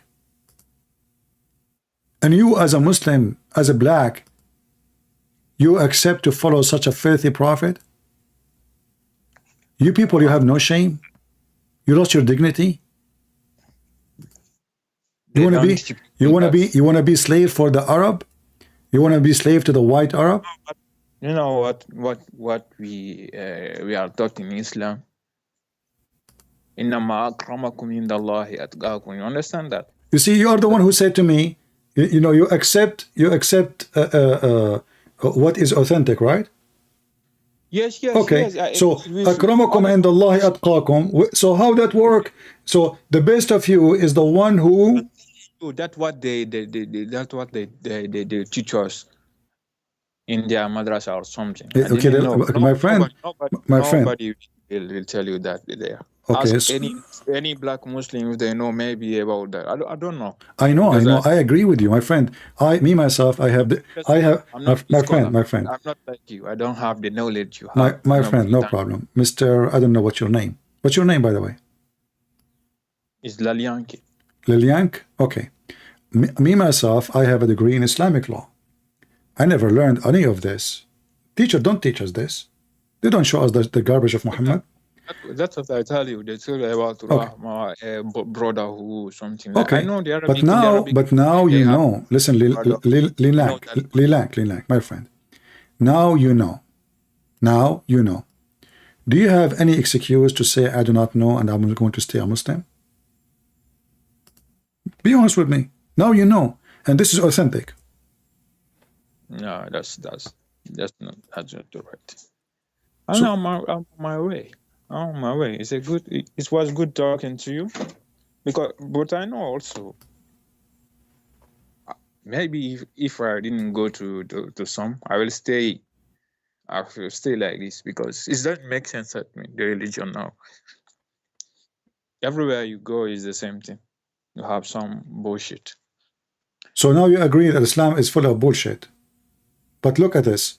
You know, any religion, I think. No, so no, now. my friend, no. You see, religion, maybe with Christ there's no religion. Christianity is not a religion. In Christ, you are a child of God. It doesn't matter if you are black or white or Asian, if you have a big nose, if you have a small nose, if you have a big eyes, small eyes. That's why you will see nowhere in the Bible describing how Jesus even looked like, because we don't care how he looked like. We don't care. In the Old Testament? Huh? Will the Old Testament, do you believe? Why we will not believe? Because there is so many strange things I read about from this book. My friend, when you understand, when you read, there's many things you need to learn. That when you read and like this is an ancient book. This is not a book written yesterday. So it's an ancient, not like the Quran. It's an ancient book compared to the Quran. Quran is a new book compared to the Old Testament. So we are talking about people at that time when life is totally different. And we are trying to imagine how life is today and how it was then. And then we try to put what it was yesterday and we make it fit with today. That will not work. However, God, he created Adam and Eve free. God, he is not enslaving people. People enslave themselves to the devil. People, they want to enslave people. As an example, the nation of Israel themselves, they've been enslaved, the whole nation. Never happened before that the whole nation taken a slave. Not one, not two, not 100, not 5,000. The whole nation, them and their equipment and their goat and their cows and their sheep, they took the whole nation with them back to Egypt. The whole nation back with them to Iraq. So when we read about slavery, I don't judge it the same way we see it today, but in the same time we look at the ethic. Your God is not judging you. You see, the God of the Bible, when the Jews go wrong, they go wrong. He don't support them. This is why they've been punished. This is why they've been actually many enemies came upon them. So the Bible says clearly that God don't take the side of the Jews just because they are Jews. When they are wrong, he is against them. When they are right, he support them. In your religion, you Muslim, you support Islam. Doesn't matter if it's wrong or right. Doesn't matter if it's zero ethic or not. Yes, this is what you are doing. This is what you are doing. And now you are doing the same. So if I ask you right now, what is the reason for me to go to hell? What you will say? Because I'm black. Yeah, according to them. Not according to them. It's according to your prophet. Yeah. Okay. Yeah. You know, when Muhammad described, you see, I'm showing you right now the book of Asbab al-Nuzul. Muhammad, he told them, if you want to see someone, shaitan, look at this black man. A man, read with me carefully. The verse was revealed about one hypocrite who was named Nabtal, Ibn al-Harith.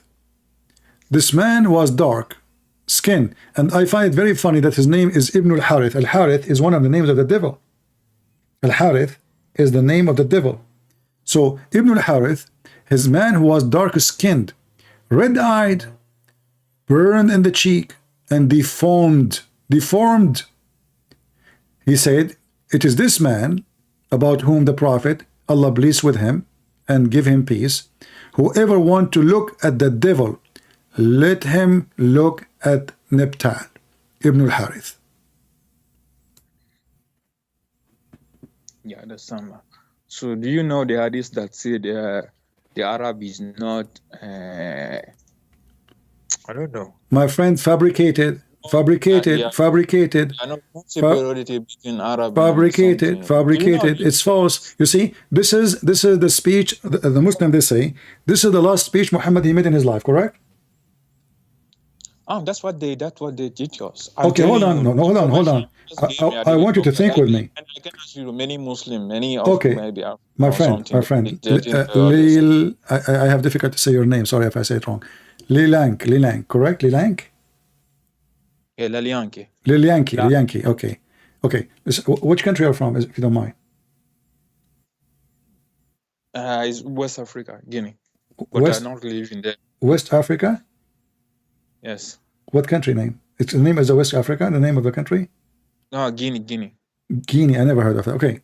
Excuse my ignorance. So, Senegal? Huh? Senegal? Do you know about Senegal? Yeah, you know Senegal. Yeah. Okay, yeah. It's near. It's okay. Thank you for telling me. So, you know, when we describe Satan, why we don't describe him as a white man? You know, how many times, I don't know if you listen to me every day, I say Joe Biden is satanic, is Satan. I say Democrat vote for him, they are voting for Satan. But he's a white man. I came to you maybe 2 weeks ago. Okay. I show you our stuff. All right. So what Satan have to do with with the color? You know how Satan can be defined by the color of the skin. Same time, like your prophet, because he's racist, he have a phobia. Anything is black is Satan for him. Did he order to kill specifically black dogs? You heard that before? No. Okay. Muhammad, he made it clear that black dogs are the devil. Okay, why? Why the black dog is the devil? I mean, how in the world he come to such conclusion? Because he's racist. All the fault of this poor dog is black. And Muhammad, he said, "Uqtulu kulla aswadin bahim." Kill every pure black. Do you see it in the screen? And this is Sahih. Even they asked Muhammad, Prophet, what distinguish? I thought you went down. If you can send all of this in message, is this possible? The number. I want you to do this after we finish. You can go to the chat. Okay. You can go and watch the video and take the reference. I'm showing the reference in front of me, you know? Yeah. So here it says, Jami' al-Tirmidhi, hadith number 338, Sahih. Mishkat al-Masabih, Sahih. Al-Tirmidhi, Hasan. Al-Nisa'i, Sahih. Ibn Majah, Sahih. Ibn Majah, Sahih. All of this is Sahih. Okay, but let's go to the most authentic books Muslims they like, you know, like not necessarily those. Maybe we can find it in Al-Bukhari. Let us see Al-Bukhari. Here we go. Al-Bukhari. Let's go up. If we can find in Al-Bukhari. Where is Al-Bukhari? Is it Al-Bukhari? Oh, this is Sahih Muslim. That's what we do. Sahih Muslim, hadith number 510a. Muhammad, he described women are equal to dogs, which is a shameful thing, because no one will accept somebody to call his mother a dog, correct? So look what he said. I said, "Oh Abu Dhar, what feature there in the black dog?" Because Muhammad, he said that the three things will destroy a Muslim man in prayer: a dog, and a donkey, and a woman. He said a black dog, not just a dog. Not a dog, black dog. So he asked the person, he said, "Oh Abu Dhar." Abu Dhar is one of the companions of Muhammad, correct? Okay. What feature is there in the black dog which distinguish it from red dog or yellow dog? He said, "O son of my brother, I asked the Messenger of Allah, as you asked me." He said, "The black dog is the devil."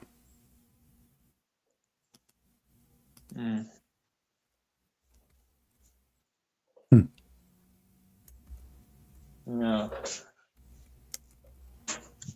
not interested, man. My friend, if I am you, I will leave Islam immediately. This is disgusting. And this is not, I mean, this is not even fair. I mean, even animals, dog, he's just a stupid dog. The black dog now is the devil? Why? What he did? No, that does not make sense. Let me introduce for you, ladies and gentlemen, Mr. Satan. This is Satan by himself in front of us. I mean, isn't it obvious that he is Satan? What's wrong with you? Why you cannot see it? Look at him. Muhammad, finally, he found us how we can find Satan. He's a black dog. Yeah. That's...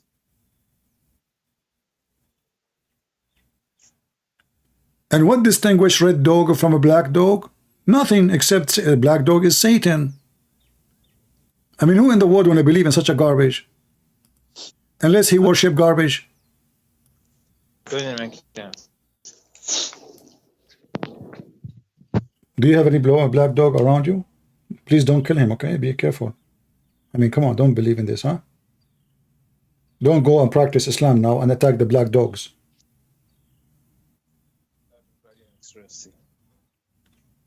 I know that you are shocked with what you learned. I wonder what this guy will say, because I brought this to him. Wonder if he will deflect or something. You wonder what? I wonder what he gonna tell me. The sheikh? Yeah. He will give you all the excuses. We know. Don't listen to the Christian. Don't, those people, they are trying to deceive you. They are working for the devil. But everything I said to you, it's in the I showed you on the screen. Is that correct? Yes. And you know, if the Muslim scholars, they have it and nobody complained, did you ask yourself why the white Arab?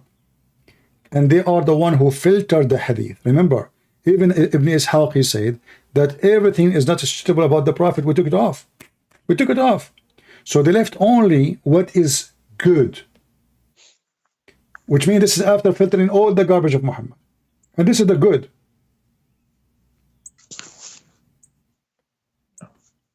So if this is the good, what is bad?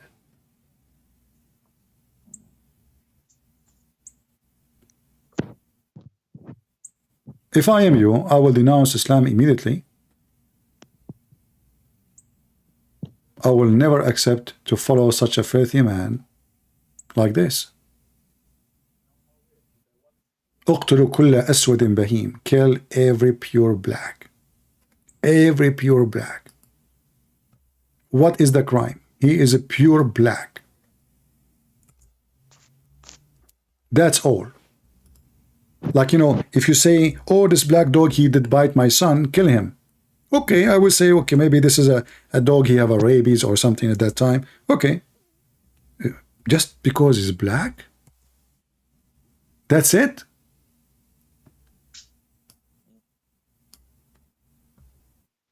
The Messenger of Allah said, if it's not where that dogs were part of nation among the nations, then I would order to kill all of them to be killed. So kill every one of them that is all black. Do you see it? Kill the one which all black. If you are cute, you have some white, okay, you know, this guy is not totally black. You know, his mother, she is white. So his father maybe is like, you know, Spaniel, c'est senor. So let him live, you know, he's fine. But if he is a pure black, oh man, this is black. Kill. اقتلوا كل أسود بهيم. صحيح, as you see. Authentic. What is the crime? He is pure black.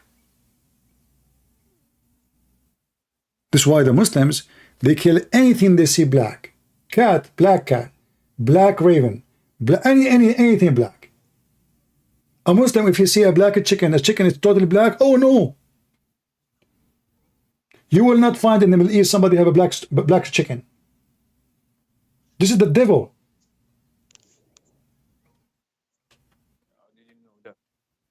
I don't hear you, my friend. What you saying? I didn't know that. Well, now you know. So what you want to do about it? You want to just go to the sheikh and he will start lying to you, say to you. You cannot lie because this is Sahih. So as long it is sahih and already you are convinced this is true. Okay, my friend. As long you agreed that this is sahih, it's true. So why you need? I'm not against you to go to the sheikh. You can call him right now to join us. I don't need him to go, but I want him because this is hiding stuff, and many of us don't know about this. I think if many of Okay, us. so for me, I want to say that already you left Islam because already you don't accept this. Correct? Like it made doubt my faith. All right. Because I knew there was too many Russians. My friend, I'm so happy that I spoke to you today, even though we spent many hours talking. But God is helping you. God gave you a hand today, so you can see the truth, and the truth will set you free. So I'm happy for you that you have a huge doubt about Islam, and you are not Muslim no more. This is not right. There's no person in the world will accept such a garbage. I'm happy for you. Thank you for calling me. Even though you made me lose my voice. Good information. Thank you. Thank you. Excuse me if I curse you. Curse at you. Thank you. Well, I am happy to have you, and you are welcome always to contact me. And you can offer my challenge to all the sheikhs you know. Tell them, if you are a man, call this guy. Well, he convinced me. Can you convince me back? Calling? Huh? Can I then call in after and send you a message? This is your number, right? Enter when I'm not online, my Skype is offline. So when you send me a message, I will be offline. When you see me online, that means Skype. Open Skype. You know what I mean? Okay, I will try. Yeah, and just remind me of yourself because I have like 1,000 people that text me every day. So but I want you to challenge those sheikhs. Say to them, this guy, he made me lose my faith. This cannot be from God. What about you call him? Where is the man of you who can convince me back that Islam is from God? Where is the man of you can get him busted? This guy is making thousands and thousands and thousands of Muslims leave Islam. Where are you, the sheikhs?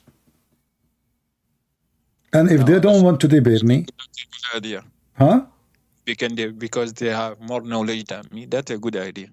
They don't have knowledge. Trust me, they are potatoes. You see, those are making money. Nobody have knowledge about Islam because even the sheikhs, they are just copy paste. What knowledge? This is the knowledge. It's in the books, and the knowledge there is scary. What knowledge? And I never spoke to a Muslim who claimed to be a sheikh with beard, and he knew even what he's talking about. And this is what I'm saying to you. I want you to challenge them just to show you. You just sit and watch. Just to bring the guy to me. Don't tell him Christian Prince. Tell him there's a guy. Because if you tell them a Christian Prince, they will search me and they will get intimidated. Don't tell them he's an Arab. Don't tell them he speaks Arabic. Don't tell them anything. Tell them there's a guy. He is causing us to leave Islam.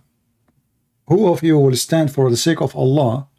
And Allah will reward him by debating him. Get him busted. And let us see. And yes, it watch. Okay. I will do it. Hopefully he will come and... All right, my friend. Thank you very much for calling. We pray that I ask all the Christians here to pray for our friend here, Lilianki, to stay away from Islam forever. And we pray too that he will see the truth and he will read the gospel and he will accept the Messiah as his Lord and Savior as soon as he study it very well and learn about it very well. Things will be clear, the same as today we made it clear for him that Islam is satanic. So thank you, my friend, for calling. May the Lord bless you, and we pray for you to see the truth, and the truth will set you free. Do you want to say anything? Oh, thank you. You're welcome. You're welcome. Take care. Before you go, what you thought about me before you call me? Do you thought about me as a liar? Be honest. Something like this. Okay. So you have like a bad image about me. Yes, of course. Yeah. And what do you think now? You are knowledgeable. Even though I don't about the Bible stuff, I didn't agree, but what you told me about the hadiths, the Quranic verses. Was I was I truthful? Was I truthful with you? Am I truthful with you? So about the Quran and the hadith and something. That's why it will be good to make them call you. All right. Have a debate, as they claim they have knowledge. Because I think that's. All right. Well, we are happy for you, and thank you again for calling, and God bless you. Take care.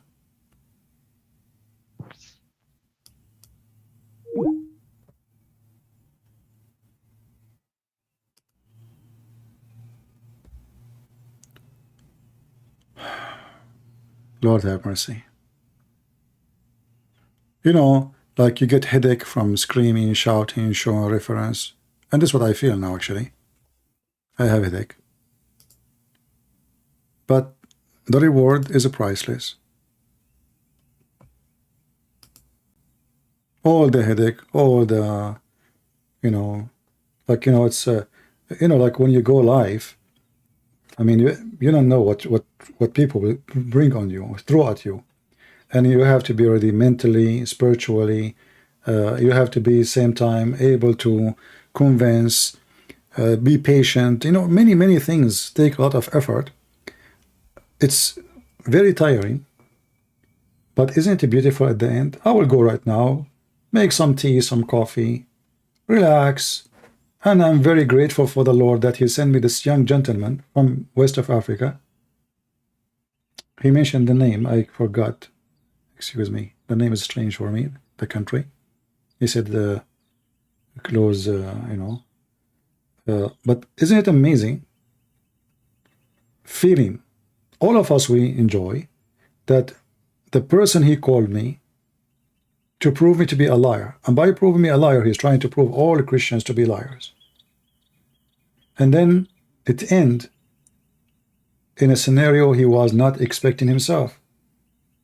He was struggling himself, trying his best to defend, trying himself to find a solution, going around as much as he can, but at the end he could not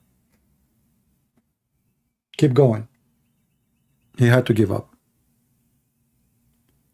Guinea. Yeah, I will search this country. I never heard about it before. You know, by the way, sometime, if nobody heard about your country before, that is a good sign. That means you are hurting nobody. You know what I mean? That's a good sign. That means you are not, you know, like the aggressive empires and their filth and their disgusting interest robbing poor countries. That means you are, you know, you are leaving people around, you know, by themselves.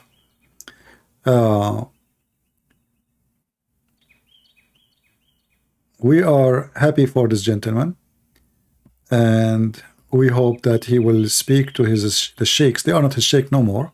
Obviously, he's out of Islam. And we hope that they will take the challenge and accept, and they will call me. And then you will see what will happen to them. But now, who want to bet that none of those sheiks will dare to accept the challenge?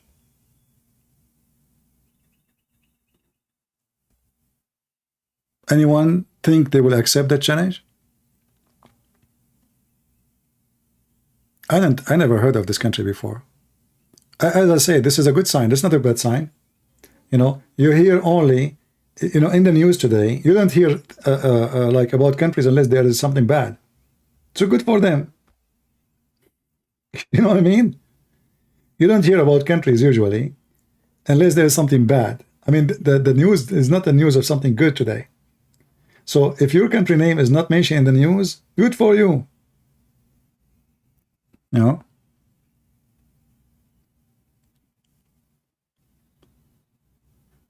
All right. I apologize, I cannot continue because really I have little headache. And maybe because I did not eat since yesterday. You see, the Muslim, they fast Ramadan. I fast 24 hours a day. I did not eat since yesterday. Actually, more than a day. Because I ate yesterday was almost noontime. I don't have the time to eat. It's depend in how busy I am. So more than 24 hours I did not eat. And now we did this. So it's time for me to go and cook something. And we pray that the Lord will open their eyes, will show them the truth, and the truth will set them free. And at the end, I want to say thank you all for your support, and thank you for being here. And I hope more people will download my videos, add subtitle to your language. Feel free to use them in your channel. Even if you do have commercial in the top of your videos, as many they do, I don't mind. Good for you. But never claim that that channel is my channel. Just tell people that this is a video of Christian Prince. I am not Christian Prince channel. I want to say thank you. May the Lord bless you all. And until we see you again, Christ is Lord, Islam is false, and we prove it every day. Take care.